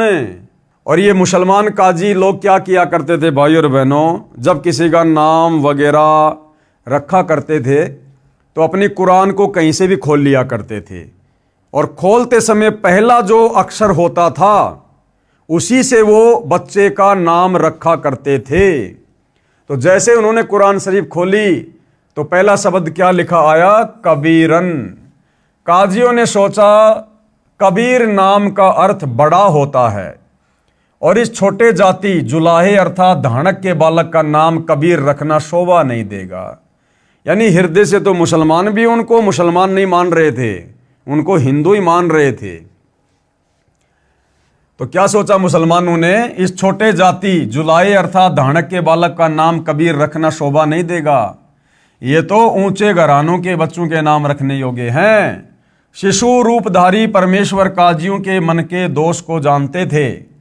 काजियों ने पुनः पवित्र कुरान शरीफ को नाम रखने के मकसद से खोला। उन दोनों पेजों पर कबीर कबीर कबीर अक्षर लिखे थे, अन्य कोई लेख ही नहीं था। काजियों ने फिर कुरान शरीफ को खोला, उन पृष्ठों पर भी कबीर कबीर कबीर कबीर ही लिखा था। पूरी कुरान को परमात्मा ने कबीर कबीर कबीर कबीर नाम से भर दिया। काजियों ने पूरी कुरान का निरीक्षण किया तो उनके द्वारा लाई गई कुरान शरीफ में सभी अक्षर कबीर कबीर कबीर कबीर हो गए। काजी बोले इस बालक ने कोई जादू मंत्र करके हमारी कुरान शरीफ को ही बदल डाला। तब कबीर परमेश्वर शिशु रूप में बोले, हे काशी के काजियों, मैं कबीर अल्लाह अर्थात अल्लाहु अकबर हूँ, मेरा नाम कबीर ही रखो। काजियों ने अपने साथ लाई कुरान को वहीं पटक दिया तथा चले गए। बोले इस बच्चे में कोई प्रेत आत्मा बोलती है। अब भाई और बहनों, परमात्मा को पहचानना इतना आसान नहीं है। ऐसी ऐसी लीला कर दी भगवान ने। क्या किसी ने ऐसा चमत्कार किया था जो लिखे हुए अक्षरों को चेंज कर दे? उसके बावजूद भी इस काल प्रेरित हम काजियों ने, मुल्लाओं ने, पंडितों ने, ब्राह्मणों ने परमेश्वर जी को नहीं पहचाना। शिशु कबीर परमेश्वर द्वारा कंवारी गाय का दूध पीना। बालक कबीर को दूध पिलाने की कोशिश नीमा ने की तो परमेश्वर ने मुख बंद कर लिया। सर्व प्रयत्न करने पर भी नीमा तथा नीरू बालक को दूध पिलाने में असफल रहे। यानी घर लाकर जब कबीर परमेश्वर जी को, जो कि बालक रूप में थे, लीला कर रहे थे, नीरू और नीमा ने दूध पिलाने का प्रयत्न किया गाय का, लेकिन परमात्मा ने वो दूध नहीं पिया। उन्होंने बहुत सारा प्रयत्न किया। कभी परमात्मा मुंह को फेर लेते, कभी मुंह को बंद कर लेते, कभी वापस नीचे गिरा देते। वो दूध परमात्मा ने नहीं पिया। क्यों? क्योंकि भाइयों और बहनों, आप और हमने इसी पवित्र पुस्तक में देखा कि जब कबीर परमात्मा प्रत्येक युग की शुरुआत में एक पूरा जीवन शिशु रूप में लीला करते हैं तो परमेश्वर कंवारी गाय का दूध पीते हैं। जिस गाय को, जिस बछिया को कभी बैल ने टच ना किया हो, अभी अधन्या धेनव, यानी बिना धनाई गाय का परमात्मा दूध पीते हैं। तो परमात्मा ने वेदों में लिखी हुई अपनी उस लीला को भी सत्य साबित करना था, ताकि भगवान को पहचानने में हमें बड़ी आसानी हो कि ऐसी लीला किसने की है। अगर ब्रह्मा विष्णु महेश ने की है तो वो परमात्मा साबित होंगे, अगर रामकृष्ण ने की है तो वो परमात्मा साबित होंगे, अगर कबीर जी ने की है तो कबीर जी ही परमात्मा साबित होंगे। 25 दिन जब बालक को निराहार बीत गए तो माता पिता अति चिंतित हो गए। 24 दिन से नीमा तो रो रो कर विलाप कर रही थी, सोच रही थी ये बच्चा कुछ भी नहीं खा रहा है, यह मरेगा, मेरे बेटे को किसी की नज़र लगी है। 24 दिन से लगातार नज़र उतारने की विधि भिन्न भिन्न स्त्री पुरुषों द्वारा बताई प्रयोग करके थक गई। कोई लाभ नहीं हुआ। आज 25वां दिन उदय हुआ। माता नीमा रात्रि भर जागती रही तथा रोती रही कि पता नहीं ये बच्चा कब मर जाएगा, मैं भी साथ ही फांसी पर लटक कर जाऊंगी, मैं इस बच्चे के बिना जीवित नहीं रह सकती। बालक कबीर का शरीर पूर्ण रूप से स्वस्थ था। परमात्मा बिल्कुल हष्ट पुष्ट तथा ऐसे लग रहा था जैसे बच्चा प्रतिदिन 1 किलोग्राम 1 सेर दूध पीता हो। परंतु नीमा को डर था कि बिना कुछ खाए पिए ये बालक जीवित रह ही नहीं सकता, ये कभी भी मृत्यु को प्राप्त हो सकता है। ये सोचकर फूट फूट कर रो रही थी। भगवान शंकर के साथ साथ निराकार प्रभु की भी उपासना तथा उससे भी की गई प्रार्थना जब व्यर्थ रही तो अति व्याकुल होकर रोने लगी। भगवान शिव एक ब्राह्मण ऋषि का रूप बनाकर नीरू की झोपड़ी के सामने खड़े हुए। अब भाइयों और बहनों, परमात्मा ने तो महिमा देनी होती है। थे स्वयं कबीर परमात्मा ही अपने दूसरे रूप में, जो एक ऋषि का रूप बनाकर, एक ब्राह्मण का रूप बनाकर, और नीमा के इस प्रकार विलाप को देखकर, उसकी चिंता को देखकर परमात्मा जी आए तथा नीमा से रोने का कारण जानना चाहा। नीमा रोती रही, हिचकियां लेती रही। संत रूप में खड़े भगवान शिव के अति आग्रह करने पर नीमा रोती रोती कहने लगी, हे ब्राह्मण, मेरे दुख से परिचित होकर आप भी दुखी हो जाओगे। फकीर वेशधारी शिव भगवान बोले, हे माई, कहते हैं अपने मन का दुख दूसरे के समक्ष कहने से मन हल्का हो जाता है। अब कई भाई बहनों को शंका होगी, नहीं नहीं जी, वो तो भगवान शिव ही थे। अरे भैया, वो नीमा भगवान शिव को रोते रोते उसको आधी से ज़्यादा उम्र बीत गई थी कि भगवान शिव मुझे बच्चा दे दे, मुझे बच्चा दे दे। हे भगवान शंकर, तेरे घर में क्या कमी है, क्या कमी है। उस भगवान शिव ने उस समय तो नहीं सुनी उसकी एक भी, और अब कैसे आ जाएगा वो भगवान शंकर। तो स्वयं कबीर परमात्मा ही सारा खेल खेलता है। आपके कष्ट का निवारण करने की विधि भी प्राप्त हो जाए। आंखों में आंसू, जीव्या लड़खड़ाते हुए गहरे सांस लेते हुए नीमा ने बताया, हे महात्मा जी, हम निसंतान थे। 25 दिन पहले हम दोनों पति पत्नी प्रतिदिन की तरह काशी में लहरतरा तालाब पर स्नान करने जा रहे थे। उस दिन ज्येष्ठ मास की शुक्ल पूर्णमासी की सुबह थी। रास्ते में मैंने अपने इष्ट भगवान शंकर से पुत्र प्राप्ति की हृदय से प्रार्थना की थी। मेरी पुकार सुनकर दीनदयाल भगवान शंकर जी ने उसी दिन एक बालक लहर तारा तालाब में कमल के फूल पर हमें दिया। अब ये तो भाई और बहनों नीमा के अपने विचार हैं। बच्चे को प्राप्त करके हमारे हर्ष का कोई ठिकाना नहीं रहा। ये हर्ष अधिक समय तक नहीं रहा। इस बच्चे ने दूध नहीं पिया। सब प्रयत्न करके हम थक चुके हैं। आज इस बच्चे को 25वां दिन है, कुछ भी आहार नहीं किया है। यह बालक मरेगा, इसके साथ ही मैं आत्महत्या करूंगी।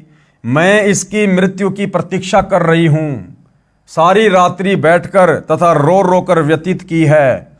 मैं भगवान शंकर से प्रार्थना कर रही हूं कि हे भगवान, इससे अच्छा तो ये बालक ना देते।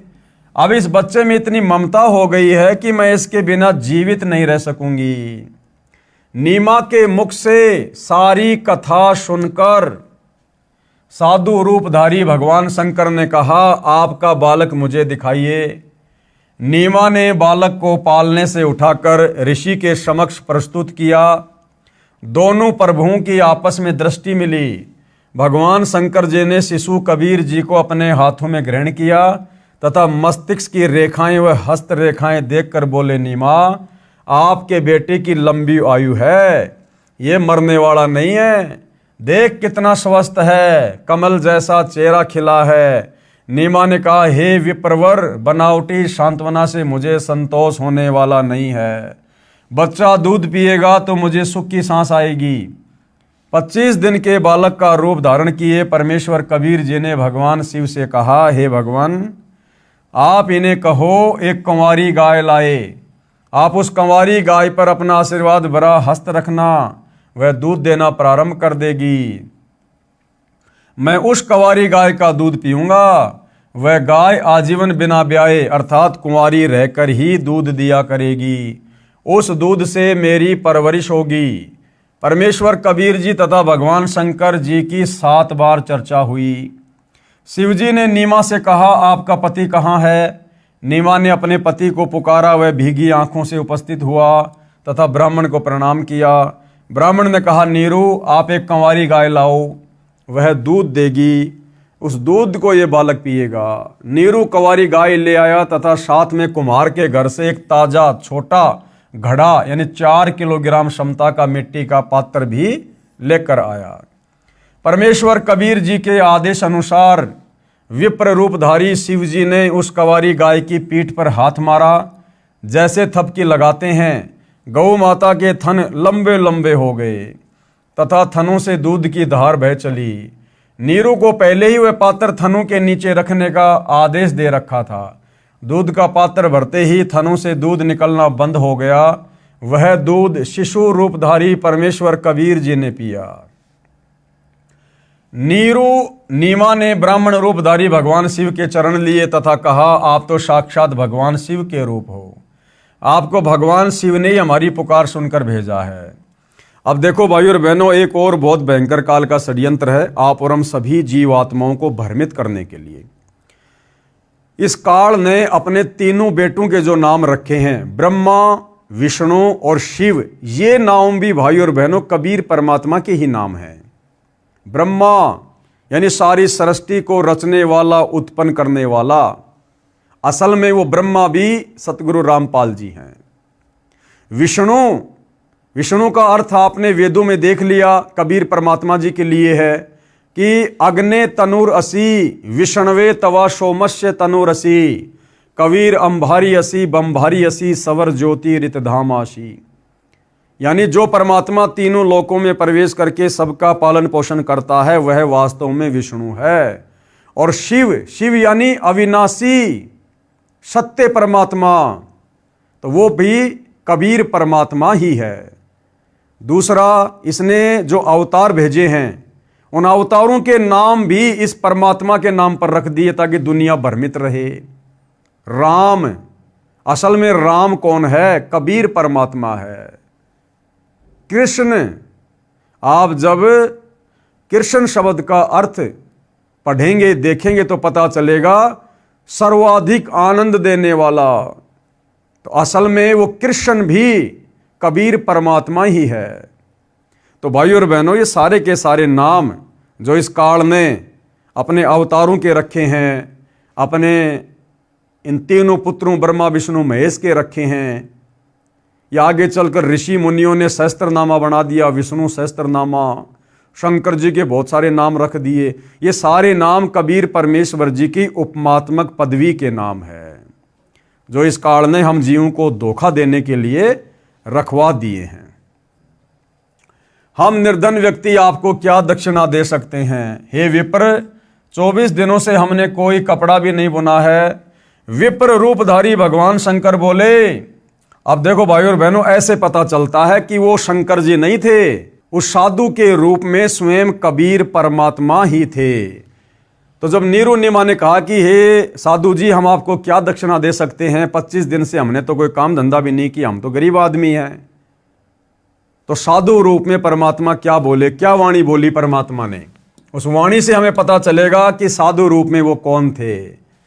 साधु भूखा भाव का, धन का भूखा नहीं, जो कोई धन का भूखा वो साधु भी नहीं। अब ये वाणी किसकी? कबीर परमेश्वर जी की। तो भाइयों और बहनों, स्वयं कबीर परमात्मा जी थे। इस वाणी को बोलकर फिर उन्होंने ये साबित कर दिया कि कोई शंकर वंकर जी नहीं थे, स्वयं कबीर परमात्मा ही थे। ये कहकर विप्र रूपधारी शिव जी ने वहां से प्रस्थान किया। विशेष वर्णन अध्याय ज्ञान सागर के पृष्ठ 74 तथा शवशम वेदबोध के पृष्ठ 134 पर भी है, जो इस प्रकार है, यानी कबीर सागर में लिखा हुआ है, कबीर सागर के ज्ञान सागर के पेज 74 पर। सुत काशी को ले चले लोग देखन तहां आए, यानी नीरू और नीमा बालक रूपधारी कबीर परमेश्वर को अपने घर ले चले तो काशी के लोग देखने के लिए आने लगे। अन्न पानी भक्षय नहीं, जुल्हा शोक जनाए। और 25 दिन तक परमात्मा ने कुछ भी अन्न पानी नहीं खाया। इस बात से दुखी होकर जुल्हा यानी नीरू और नीमा दोनों शोक मनाने लगे, दुखी हो गए। तब जुल्हा मन कीन तिवाना, रामानंद सो कहे उत्पाना।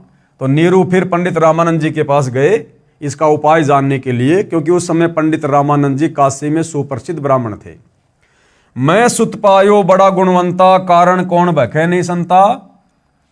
तो नीरू ने कहा रामानंद जी से कि मैंने बड़े भाग्य से जो है एक पुत्र को मैंने प्राप्त किया है।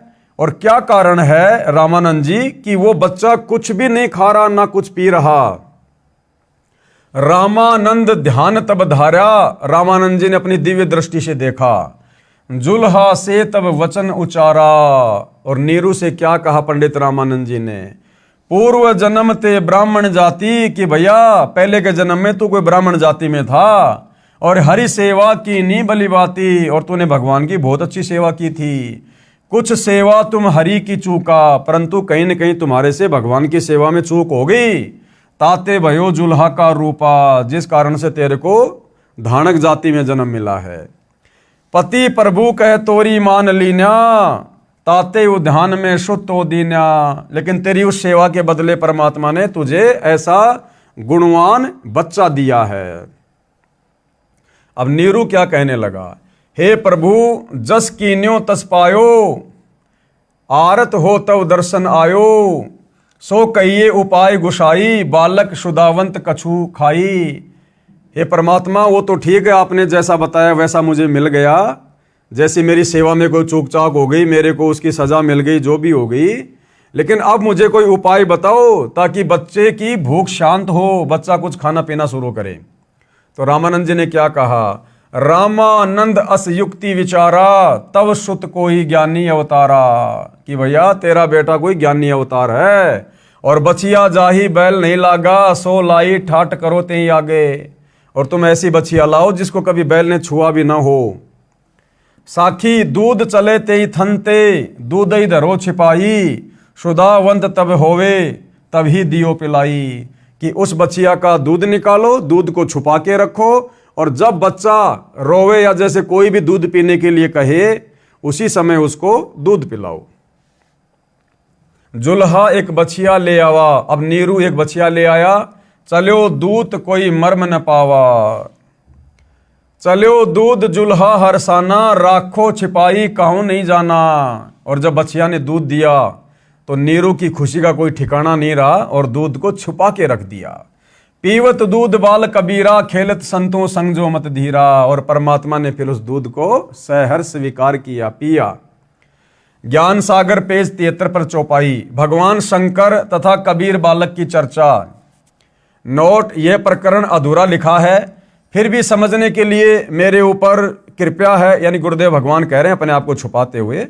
परमेश्वर कबीर जी की पहले ये वाणी पढ़े जो ज्ञान सागर के पेज 73 पर लिखी है, फिर अंत में सार ज्ञान ये दास रामपाल दास बताएगा। घर नहीं रहो पुरुष और नारी, मैं शिवसों असवचन उचारी। आन के बार बदत हो योग, आपन नार करत हो भोग। नोट, जो वाणी कोष्टक में लिखी है वे वाणी ज्ञान सागर में नहीं लिखी हैं, जो पुरातन कबीर ग्रंथ से ली गई हैं। ऐसा भ्रम जाल फैलाया, परम पुरुष का नाम मिटाया। काशी मरे तो जन्म न होई, स्वर्ग में बांस तास का सोई। मगर मरे तो गद्दा जन्म पावा, काशी मरे तो मोक्ष करावा। और पुन तुम सब जग ठग राख्या, काशी मरे हो अमर तुम भाख्या। जब शंकर होय तब काला, ब्रह्मांड किस हो बेहाला। तुम मरो और जन्म उठाओ, और इनको कैसे अमर कराओ। सुनो शंकर एक बात हमारी, एक मंगाओ धेनु कंवारी। 7 कोरा घट मंगवाओ, बछिया के पीठ हाथ फिराओ। दूध चलेगा थनते भाई, रुक जाएगा बर्तन भर जाई। सुनो बात देवी के पूता, हम आए जग जगावन सूता। पूर्ण पुरुष का ज्ञान बताऊं, दिव्य मंत्र दे अमर लोक पहुंचाऊं। तब तक नीरू जुल्हा आया, रामानंद ने जो समझाया। रामानंद की बात लागी खारी, दूध देवेगी गाय कंवारी। जब शंकर पंडित रूप में बोले, कंवारी धनु लाओ तोले। 7 कोरा घड़ा भी लाना, तास में धेनु दूध भराना। तब जुल्हा बछिया अरु बर्तन लाया, शंकर गाय पीठ हाथ लगाया। दूध दिया बछिया कंवारी, पिया कबीर बालक लीलाधारी। नीरू नीमा बहुते अरसाई, पंडित शिव की स्तुति गाई। कहे शंकर ये बालक नाही, इनकी महिमा कही न जाई। मस्तक रेख देख मैं बोलूं, इनकी समतुल काहे को तोलूं। ऐसा नक्षत्र देखा नाही, घूम लिया मैं सब ठाही। इतना कहाँ तब शंकर देवा, कबीर कहे बस कर भेवा। मेरा मरम न जानने कोई, चाहे ज्योति निरंजन होई।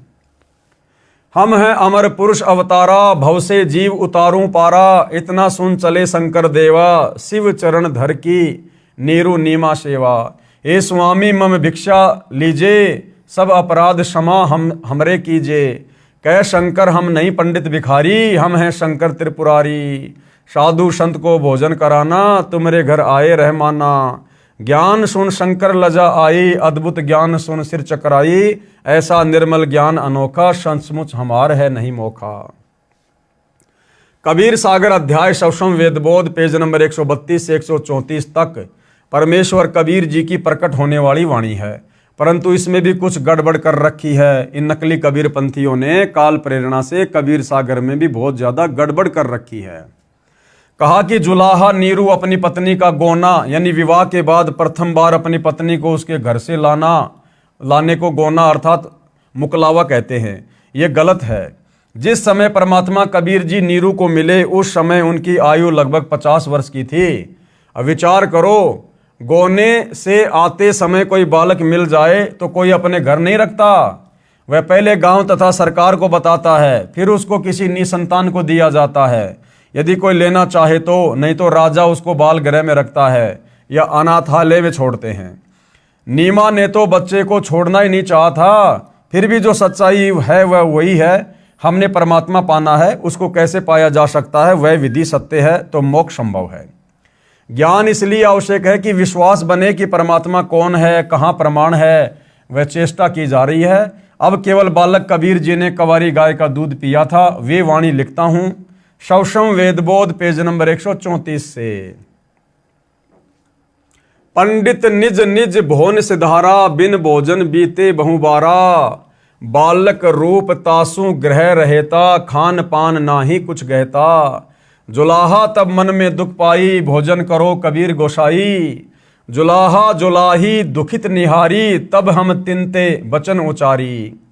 कोरी एक बछिया ले आओ, कोरा भांडा एक मंगाओ, तत्क्षण जुलाहा चली जाई, गऊ की बछिया कोरी लाई। अब देखो भाई और बहनों, यहां सच्चाई लिख दी परमात्मा ने कि कोई शंकर भगवान आया था या परमात्मा ने ही सारी लीला की थी। देखो, जुलाहा जुलाही यानी नीरू और नीमा दुखित निहारी, यानी बहुत जब दुखी हो गए तब हम तिनते वचन उचारी। तब कबीर परमात्मा कहते मैंने ही वचन उच्चारण किए थे, वो भले साधु रूप में था कि कंवारी एक बछिया ले आओ और कोरा भांडा, भांडा यानी मटका एक मंगाओ, तत्क्षण जुलाहा चली जाई, तुरंत नीरू चला गया और गऊ की बछिया कंवारी लाई। कोरा भांडा यानी बिल्कुल नया मटका एक ले आई, भांडा बछिया दोनों आई। दोनों कबीर के सन्मुख आना, बछिया दिशा दृष्टि निजताना, बछिया हेठ सो भांडा धरेऊ, ताके थनही दूध ते भरेऊ, दूध हमारे आगे दरही, यही विधि खान पान नित करही। अब इन वाणियों में भाई और बहनों कहीं भी शंकर जी का नाम नहीं है कि शंकर जी आए थे, साधु रूप बनाकर आए थे। परमात्मा ने सारा खेल खेला था। अब भाई और बहनों, कबीर परमेश्वर जी के विषय में वेदों में कहां लिखा है कि जब वो कबीर परमात्मा शिशु रूप में धरती पर प्रकट होता है तो उनके परवरिश की लीला कंवारी गायों के दूध से होती है। और इस प्रकार की लीला जिस महापुरुष के जीवन काल में हुई है, कंवारी गायों के दूध से पालन पोषण की, वही असल में वेदों के अनुसार कबीर परमात्मा है। तो वेद भी इसी बात की गवाही दे रहे हैं। कौन सा वेद? ऋग्वेद मंडल 9 सूक्त 1 और मंत्र 9 इसी बात की गवाही दे रहा है। अभी इम अधन्य उत श्रृणंती धेनव शिशुम सोम इंद्रियाय पातवे। अभी इमम यानी अधन्य उत श्रृणंती धेनव शिशुम सोमम इंद्राय पातवे। और क्या कह रहे हैं परमात्मा?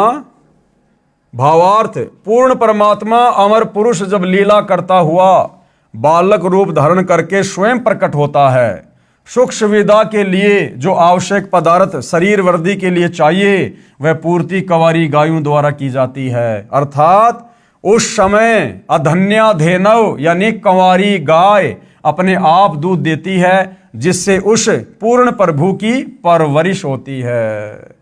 तो वेद भी इस बात की गवाही दे रहे हैं कि कंवारी गायों के दूध से परवरिश केवल उसी परमपिता परमेश्वर की होती है जो कबीर परमात्मा सतलोक से चलकर शिशु रूप में प्रकट होकर पृथ्वी पर लीला करते हैं। अन्य ब्रह्मा विष्णु महेश राम कृष्ण या अन्य किसी भी धर्म के किसी भी महापुरुष के जीवन काल में उनके बाल्य काल में जो उनकी परवरिश होती है वो इस प्रकार से नहीं होती है जिस प्रकार से वेदों में लिखी अपनी महिमा के अनुसार कबीर परमेश्वर जी की होती है। तो इति सिद्धम कि काशी वाला जुलाहा कबीर, काशी वाला धानक कबीर ही पूर्ण ब्रह्म परमात्मा है और एकमात्र उसी को इष्ट मानकर पूजा करने से हमारी आत्मा का कल्याण संभव है। अब नीरू को धन की प्राप्ति, क्योंकि काफी दिनों से महीने भर से नीरू ने कोई काम धाम नहीं किया, केवल बच्चे की चिंता में लगे रहे, जिस कारण से कुछ लोगों का उनके ऊपर उधार लेने के चलते कर्जा भी हो गया था। तो परमेश्वर ने क्या दया बख्शी उस परिवार के ऊपर। बालक की प्राप्ति से पूर्व दोनों जने पति पत्नी मिलकर कपड़ा बुनते थे। 25 दिन बच्चे की चिंता में कपड़ा बुनने का कोई कार्य न कर सके, जिस कारण से कुछ कर्ज नीरू को हो गया। कर्ज मांगने वाले भी उसी 25वें दिन आ गए तथा बुरी भली कहकर चले गए। कुछ दिन तक कर्ज न चुकाने पर यातना देने की धमकी सेठ ने दे डाली। अब देखो, बहुत सारे भाई बहन हैं, नया नया नाम लेते हैं, ज्ञान इतना सुनते नहीं हैं और बाद में कहते हैं कि भैया मेरा तो कर्जा नहीं उतर रहा, मेरा तो कर्जा नहीं उतर रहा, परमात्मा ये कर देते हैं वो कर देते हैं, मेरे ऊपर बहुत कर्जा है। देखो, जिसके घर में शिशु रूप में खुद कबीर भगवान आए, प्रकट हुए, और वो आत्माएं भी किस प्रकार से कर्जे में डूबी हुई थी, उनको भी लोग पैसे के लिए धमकी दे दे के जा रहे थे, धमकी दे दे के, जबकि उनकी झोपड़ी में सारी सृष्टि का पालन पोषण करने वाला, लोगों को सेठ बनाने वाला, राजा बनाने वाला, दुनिया को धन देने वाला वो कबीर परमात्मा विराजमान था। तो भाई और बहनों, ये भक्ति ज्ञान आधार की है। अगर परमात्मा की शरण में है, मर्यादा में रह के भक्ति कर रहे हैं, नेक नीति ईमानदारी से जैसा भी छोटा मोटा काम धंधा कर रहे हैं और लोगों से पैसा लिया हुआ है, यदि वापस लौटाने की हमारी नीयत है तो भाइयों और बहनों, कोई फांसी नहीं तोड़ देगा, कोई मर्डर नहीं कर देगा। हम परमात्मा की शरण में हैं, सबकी बुद्धि परमात्मा के हाथ में है। इसलिए हमने धैर्य पूर्वक इस ज्ञान को अच्छे से समझकर भक्ति और भगवान में किसी प्रकार का दोष प्रकट ना करते हुए हमने भक्ति पे लगे रहना है। धीरे धीरे सारे कार्य परमात्मा अवश्य ठीक करता है।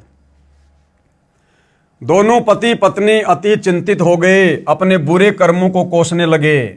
एक चिंता का समाधान होता है, दूसरी तैयार हो जाती है। देख लो भाई, एक चिंता का समाधान हुआ, कबीर परमात्मा ने दूध पीना शुरू किया तो दूसरी चिंता आ गई कि अब इनका कर्जा कहाँ से दें, ये मांगने वाले धमकी दे रहे हैं, परेशान कर रहे हैं, मारेंगे पीटेंगे। तो भैया आप और हमने भी विचार करना चाहिए।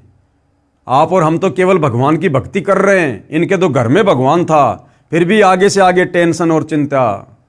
तो भाई और बहनों, हमने इतना ज़्यादा चिंतित ना होकर परमेश्वर में जो है ध्यान ही लगाना चाहिए। परमेश्वर की भक्ति से ही सारी चिंताएं धीरे धीरे, गुरुदेव कहते हैं, समाप्त होती हैं। माता पिता को चिंतित देख बालक बोला, हे माता पिता आप चिंता ना करो, आपको प्रतिदिन एक सोने की मोहर 10 ग्राम सोना पालने के बिछोने के नीचे मिलेगा। अब कोई ये ना सोचे कि भगवान मुझे भी इसी प्रकार से रोजाना 1 ग्राम सोना दे देगा। ये भगवान तो पूरी धरती को सोना बना दे।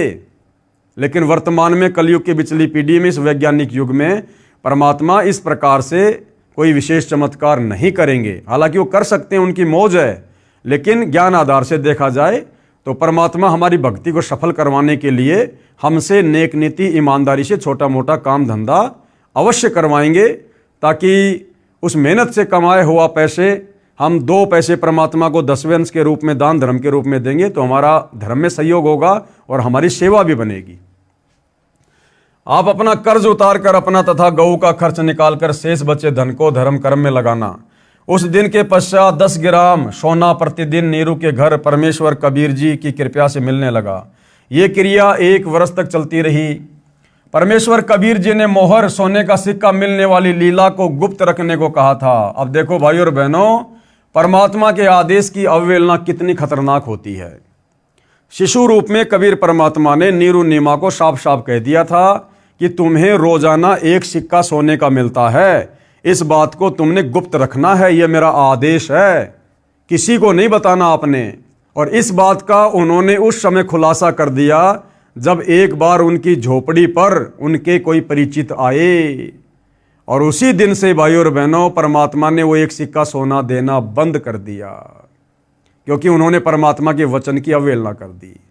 तो इसी प्रकार भाई और बहनों, वर्तमान में गुरुदेव भगवान ने, उसी कबीर परमेश्वर ने इस भक्ति को देते समय हमें जो नियम बताए हैं, जो मर्यादाएं बताई हैं, सत्संगों में जो उन्होंने हमें आदेश दिए हैं, यदि हम उनके उन वचनों की अवहेलना करेंगे तो हमारे साथ भी वैसा ही होगा। ये क्रिया 1 वर्ष तक चलती रही। परमेश्वर कबीर जी ने मोहर सोने का सिक्का मिलने वाली लीला को गुप्त रखने को कहा था। एक दिन नीमा की प्रिय सखी उसी समय नीरू के घर पर आई, जिस समय वह कबीर जी को जगाने का प्रयत्न कर रही थी। नीमा की सखी ने वह सोने की मोहर देख ली तथा बोली, इतना सोना आपके पास कैसे आया? नीमा ने अपनी प्रिय सखी से सर्व गुप्त भेद कह सुनाया कि हमें तो 1 वर्ष से ये मोहर प्रतिदिन प्राप्त हो रही है। हमारे घर पर भाग्यशाली लड़का कबीर जब से आया है, हम तो आनंद से रहते हैं। अगले दिन ही सोना मिलना बंद हो गया।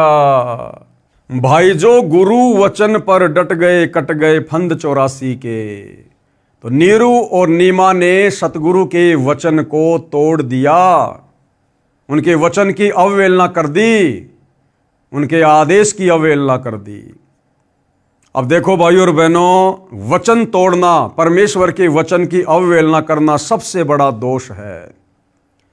बार बार गुरुदेव भगवान भी सत्संगों में कहते हैं कि बच्चों, भक्ति चाहे किसी कारण कम हो जाए, परंतु मर्यादा यानी वचन जो गुरुदेव ने हमें बता दिए हैं वो नहीं तोड़ने। आप और हम भाई बहन सतलोक से इस काल के गंदे लोक में क्यों आए? सिर्फ इसी कारण से क्योंकि हमने सतलोक में परमात्मा के वचन की अवहेलना की थी। हमने उनकी मर्यादाओं को तोड़ दिया था, उनके आदेश की पालना नहीं की, हल्के में ले लिया, जिस प्रकार नीमा ने हल्के में ले लिया। सतलोक में जब ये काल तप कर रहा था, आप और हम सभी आत्माएं इसके ऊपर आसक्त हो गई, इसको देखने के लिए जाया करते थे।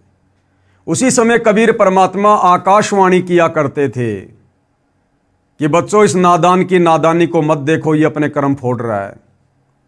तुम्हारे को मैंने किस बात की कमी छोड़ रखी है? तुम्हारे पास में किस चीज की कमी है?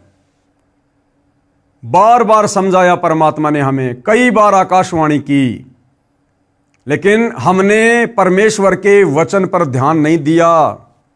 हमने परमेश्वर की आकाशवाणी को, अपने पिता की आवाज को हल्के में ले लिया और उनके वचन की अवहेलना हो गई। उसी बात से नाराज होकर वहां के विधान अनुसार कबीर परमेश्वर ने हम सबको इस काल के साथ यहां भेज दिया। और एक वचन की अवहेलना के चलते भाइयों और बहनों, कितने युग बीत गए हैं, कितनी बार उत्पत्ति और प्रलय हो चुकी है। काल के किस ब्रह्मांडों की, अक्सर पुरुष के साथ संग ब्रह्मांडों की गिनती नहीं है। तब से हम यही गधे कुत्ते सुअर बनकर कष्ट पे कष्ट उठा रहे हैं। क्यों? सतलोक में परमात्मा के वचन की अवहेलना करने के चलते। अब आज वही कबीर परमात्मा फिर से आप और हमें इस काल के कष्टों से छुड़वाकर सतलोक ले जाने के लिए आए हैं। संत रामपाल जी के नाम से उन्होंने हमें भक्ति दी और परमेश्वर ने फिर हमें कुछ वचनों में बांध दिया। वचनों में बांधने का मतलब है मर्यादाओं में बांधना।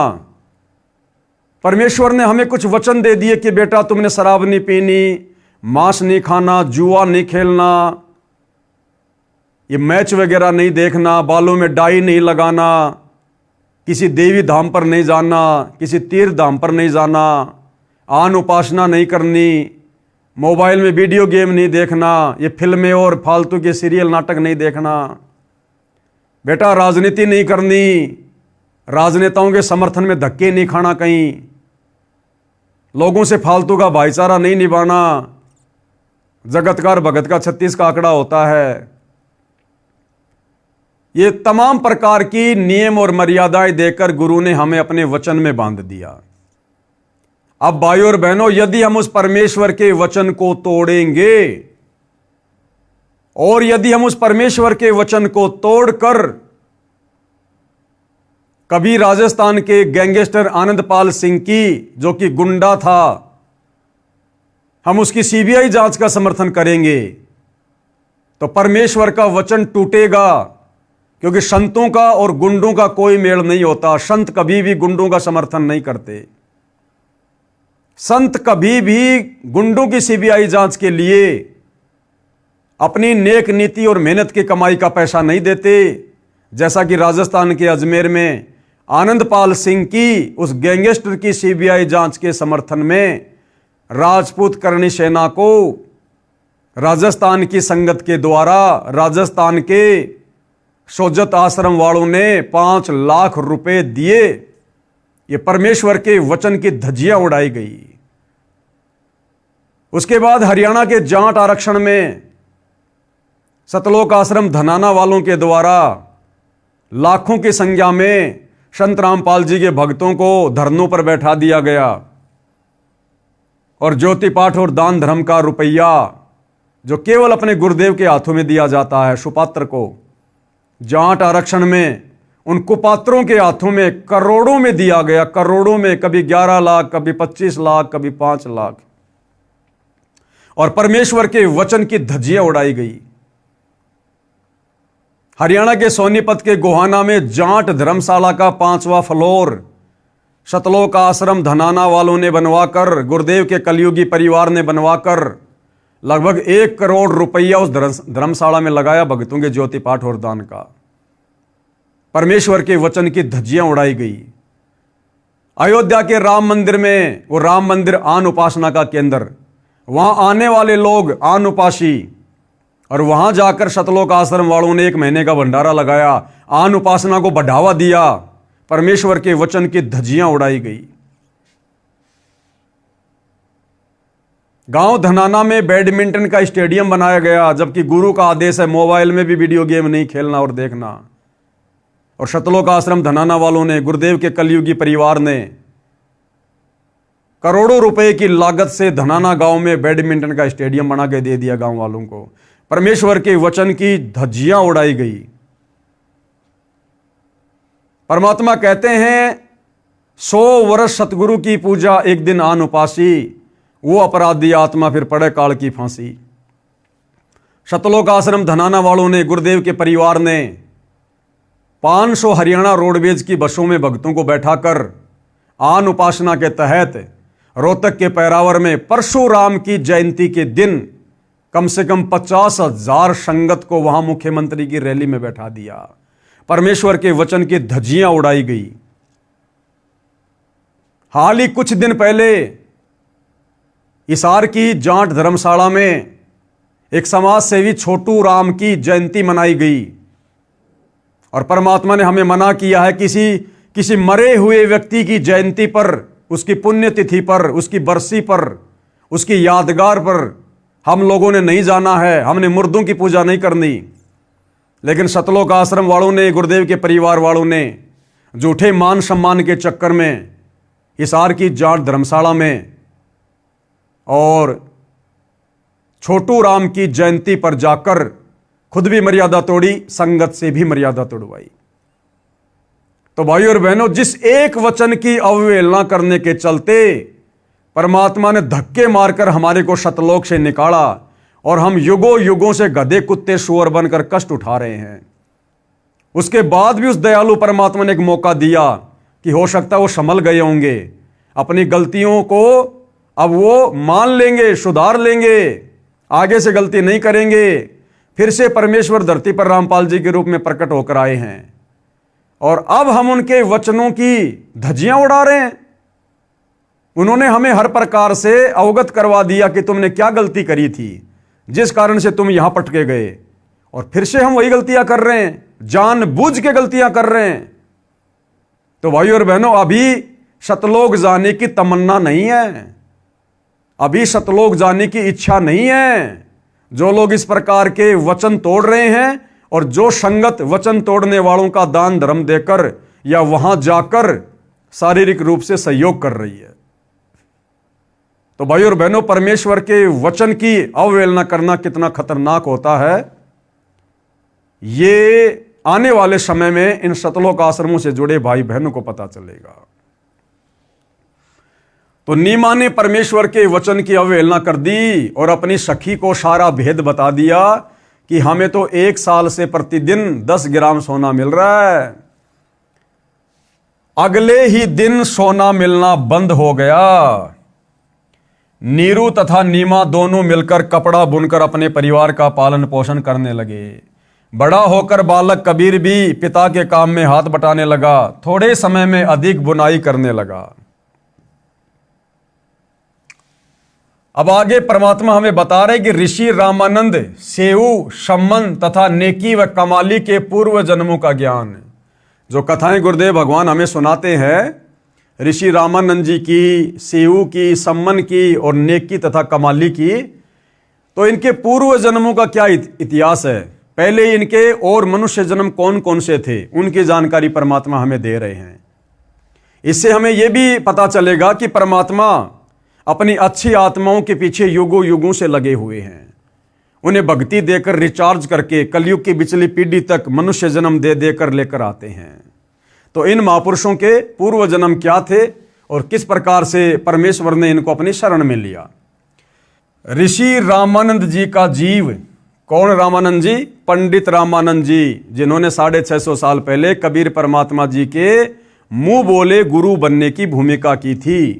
ये जो पंडित रामानंद जी था, ये सतयुग में विद्याधर नाम का ब्राह्मण था, और इसी के घर में परमात्मा जी आए थे शिशु रूप में। और जो सतयुग में पंडित रामानंद जी वाली आत्मा विद्याधर नाम का ब्राह्मण था, और उसकी जो पत्नी थी वो कौन थी?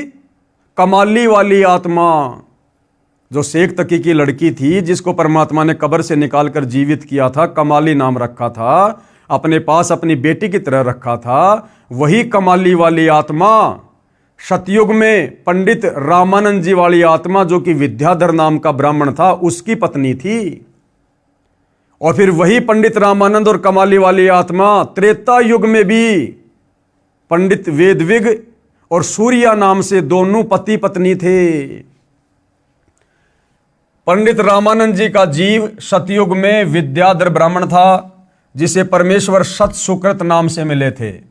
त्रेता युग में वह वेदविग नामक ऋषि था, जिसको परमेश्वर मुनिंद्र नाम से शिशु रूप में प्राप्त हुए थे।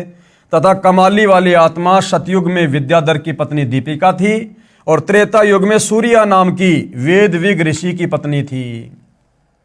उस समय इन्होंने परमेश्वर को पुत्रवत पाला तथा प्यार किया था। इन्होंने कबीर परमेश्वर जी को पुत्रवत पाला और प्यार किया था। उसी के पुण्य के कारण ये आत्माएं परमात्मा को चाहने वाली थी और अपनी चाहने वाली आत्माओं के लिए परमात्मा यहां भटकता रहता है। कलयुग में भी इनका परमेश्वर के प्रति अटूट विश्वास था। ऋषि रामानंद व कमाली वाली आत्माएं ही सतयुग में ब्राह्मण विद्याधर तथा ब्राह्मणी दीपिका वाली आत्माएं थी, जिन्हें ससुराल से आते समय कबीर परमेश्वर एक तालाब में कमल के फूल पर शिशु रूप में मिले थे। यही आत्माएं त्रेता युग में वेदविग तथा सूर्या ऋषि दंपत्ति थे, जिन्हें परमेश्वर शिशु रूप में प्राप्त हुए थे। अब सम्मन तथा नेकी वाली आत्माएं, अब सम्मन और नेकी वाली आत्माएं कौन थी? पहले उनके क्या क्या जन्म थे? सम्मन तथा नेकी वाली आत्माएं द्वापर युग में काणु वाल्मीकि तथा उसकी पत्नी गोदावरी थी। काणु वाल्मीकि तथा उसकी पत्नी गोदावरी थी, जिन्होंने द्वापर युग में परमेश्वर कबीर जी का शिशु रूप में पालन किया था। उसी पुण्य के फलस्वरूप परमेश्वर ने उन्हें अपनी शरण में लिया। अब द्वापर युग में कबीर परमात्मा ने जो शिशु रूप में प्रकट होने की लीला की थी, और उस समय काणु वाल्मीकि तथा उसकी पत्नी गोदावरी ने जो परमात्मा जी का पालन पोषण किया था, वो आत्माएं कौन थी? वो कालू वाल्मीकि आगे चलकर कौन बना? सम्मन। और उसकी पत्नी गोदावरी आगे चलकर क्या बनी? नेकी। सम्मन और नेकी वाली आत्मा द्वापर युग में काणु वाल्मीकि तथा गोदावरी के रूप में थे, जिन्होंने परमात्मा के पालन पोषण की जो है लीला के तहत उन्होंने सेवा प्राप्त की थी। जिन्होंने द्वापर युग में परमेश्वर कबीर जी का शिशु रूप में लालन पालन किया था, उसी पुण्य के फलस्वरूप परमेश्वर ने उन्हें अपनी शरण में लिया था। और ये सेऊ कौन था? जो सम्मन और नेकी का बेटा सेऊ था, ये द्वापर में कौन था? इसका भी परमात्मा इतिहास बता रहे हैं। सेऊ यानी शिव वाली आत्मा द्वापर में ही एक गंगेश्वर नामक ब्राह्मण का पुत्र गणेश था।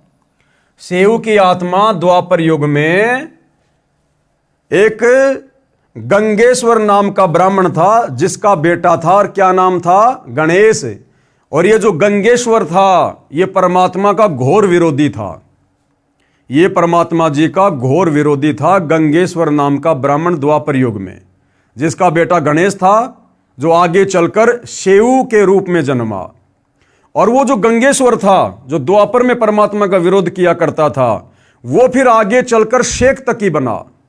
सिकंदर लोदी का धार्मिक गुरु बना शेख तकी। एक गंगेश्वर नामक ब्राह्मण का पुत्र गणेश था। कौन? सेऊ द्वापर में, जिसने अपने पिता के घोर विरोध के पश्चात भी मेरे उपदेश को नहीं त्यागा था। तथा गंगेश्वर ब्राह्मण वाली आत्मा कलयुग में शेख तकी बना। वह द्वापर युग से ही परमेश्वर का विरोधी था। गंगेश्वर वाली आत्मा शेख तकी को काल ब्रह्म ने फिर से प्रेरित किया कर्म फुड़वाने के लिए, जिस कारण से शेख तकी यानी गंगेश्वर ने परमेश्वर कबीर जी का शत्रु बना और भगत श्री काणु तथा गोदावरी का गणेश माता पिता तुल्य सम्मान करता था। और द्वापर युग में कबीर परमात्मा का जिस काणु नाम के वाल्मीकि और उसकी पत्नी गोदावरी ने जो परमेश्वर की सेवा की थी, उनका पालन पोषण किया था, वो जो गणेश था, जो गंगेश्वर का लड़का, वो उन दोनों को बहुत प्यारा था। और उसी मोह ममता के चलते वो काड़ू तो बना कलयुग में सम्मन, गोदावरी बनी नेकी, और वो गणेश बना उनका बेटा शेऊ। भगत श्री काड़ू तथा गोदावरी का गणेश माता पिता तुल्य सम्मान करता था। रो रो कर कहता था, काश आज मेरा जन्म आप वाल्मीकि के घर होता। मेरे पालक माता पिता काड़ू तथा गोदावरी भी गणेश से पुत्रव्रत प्यार करते थे, और उसी मोह ममता के चलते भाइयों और बहनों उनका अगला जन्म इकट्ठा हो गया। यानी गीता अध्याय 8 श्लोक 6, हे अर्जुन, अंत समय में ये प्राणी जिस भी भाव से भावित होता है, यानी जिस भी वस्तु में इसकी मोह ममता होती है, उसका अगला जन्म वही होता है। तो द्वापर युग में भाइयों और बहनों उन तीनों का आपस में विशेष प्रेम था, जिस कारण से परमात्मा ने कलयुग में तीनों को इकट्ठा जन्म दे दिया, सम्मन, नेकी और शेऊ के रूप में। उनका मोह भी उस बालक में अत्यधिक हो गया था। इसी कारण से वे फिर से उसी गणेश वाली आत्मा अर्थात शेऊ के माता पिता नेकी तथा सम्मन बने। सम्मन की आत्मा ही नौशेरवा शहर में नौशेर खा राजा बना, फिर बलक बुखारे का बादशाह अब्राहिम अदम सुल्तान हुआ, जो कथाएं हमें गुरुदेव भगवान ने बार बार सुनाई है। तब उसको पुनः भक्ति पर लगाया। मोक्ष नहीं हुआ अब्राहिम का, केवल भक्ति पर लगाया।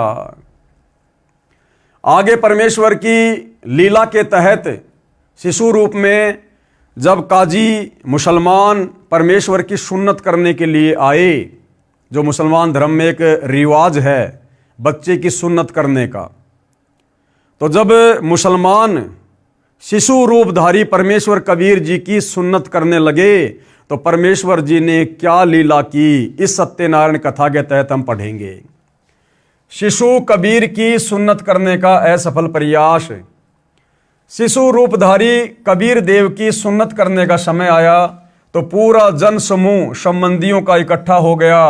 नाई जब शिशु कबीर के लिंग को सुन्नत करने के लिए कैंची लेकर गया, तो परमेश्वर ने अपने लिंग के साथ एक लिंग और बना लिया, लीला की परमात्मा ने। फिर उस सुन्नत करने को तैयार व्यक्ति की आंखों के सामने 3 लिंग और बढ़ते दिखाई दिए। कुल 5 लिंग एक बालक के देखकर वह सुन्नत करने वाला आश्चर्य में पड़ गया। तब कबीर जी शिशु रूप में बोले, भैया एक ही लिंग की सुन्नत करने का विधान है ना तुम्हारे मुसलमान धर्म में। बोला शेष 4 की सुन्नत कहां करनी है, जल्दी बोल। और शिशु को ऐसा बोलते सुनकर तथा 5 लिंग बालक के देखकर नाई ने अन्य उपस्थित व्यक्तियों को बुलाकर वह अद्भुत दृश्य दिखाया। यानी परमात्मा ने इस भ्रमणा को तोड़ना था कि नादानो, अगर ये सुन्नत करने का विधान अगर परमात्मा का होता तो क्या परमात्मा माँ के पेट से सुन्नत करके नहीं भेजता बाहर? तुम लोगों ने अपनी मनमुखी धारणा बना रखी है। ये सभी उपस्थित जन समूह ये देखकर अचंभित हो गया, आपस में चर्चा करने लगे, ये अल्लाह का कैसा कमाल है। एक बच्चे को 5 पुरुष लिंग ये देखकर बिना सुन्नत किए ही चला गया। बच्चे के 5 लिंग होने की बात जब नीरू व नीमा को पता चला तो कहने लगे, आप क्या कह रहे हो, ये नहीं हो सकता। दोनों बालक के पास गए तो शिशु को केवल एक ही पुरुष लिंग था, 5 नहीं थे। परमात्मा ने फिर से अपनी लीला समेट ली। तब उन दोनों ने उन उपस्थित व्यक्तियों से कहा, आप क्या कह रहे थे, देखो कहाँ है बच्चे के 5 लिंग, केवल एक ही है। उपस्थित सारे व्यक्तियों ने पहले आंखों देखे थे 5 पुरुष लिंग तथा उस समय केवल एक ही लिंग यानी पेशाब इंद्री को देखकर आश्चर्यचकित हो गए। तब शिशु रूपधारी परमेश्वर बोले, हे भोले लोगों, आप लड़के का लिंग किस लिए काटते हो? क्या लड़के को बनाने में अल्लाह यानी परमेश्वर ने चूक कर दी जिसे आप ठीक करते हो? क्या आप परमेश्वर से भी बढ़कर हो? यदि आप लड़के के लिंग की चमड़ी आगे से काटकर सुन्नत करके उसे मुसलमान बनाते हो तो लड़की को मुसलमान कैसे बनाओगे?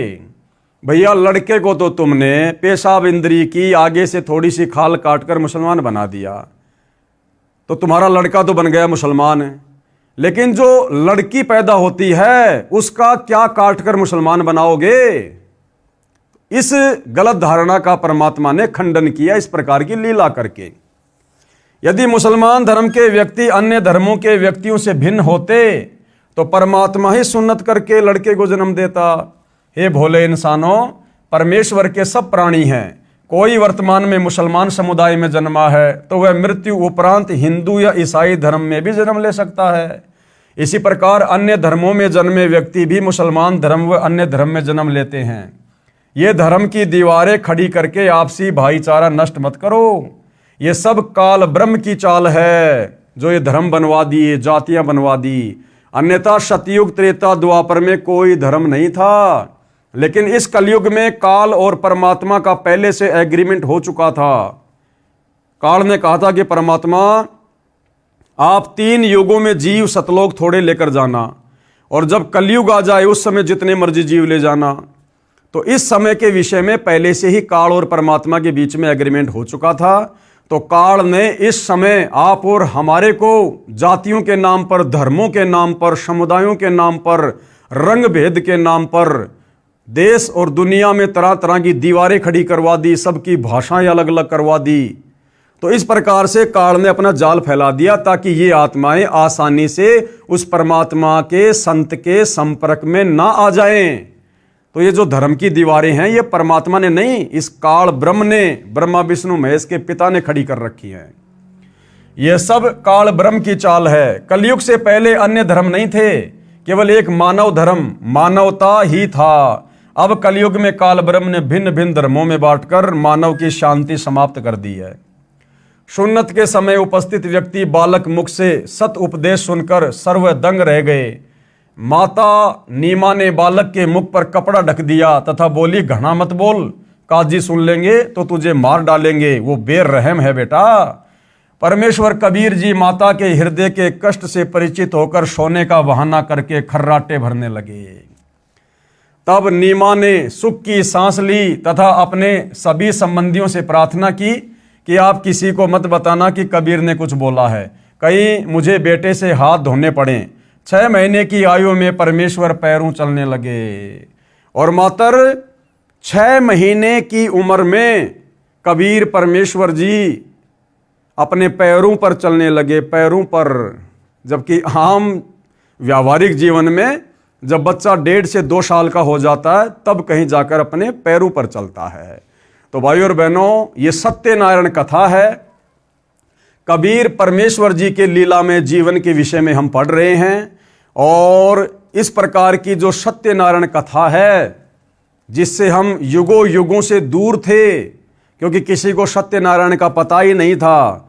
हम तो नकली देवी देवताओं को सत्यनारायण मानकर उनकी कथाएं सुना करते थे, जिससे किसी प्रकार का कोई लाभ हमें नहीं होना था। तो ये कबीर परमेश्वर की सत्य कथा है, सत्यनारायण भगवान की कथा है। इस कथा को सुनने मात्र से भी हम पुण्य के भागी बनते हैं, हमारे पाप कर्मों का नाश होता है। तो भाइयों और बहनों, आज परमेश्वर जी की इस कथा में केवल इतना ही। अगले वीडियो में फिर से गुरुदेव भगवान के आशीर्वाद से उनकी सत्यनारायण कथा का आनंद लेने के लिए, पुण्य प्राप्ति के लिए फिर से सेवा में हाजिर होंगे। तब तक गुरुदेव भगवान हम सबको आज्ञा दे, आशीर्वाद दे, इजाज़त दे। बंदी छोड़ सतगुरु रामपाल जी भगवान की जय हो।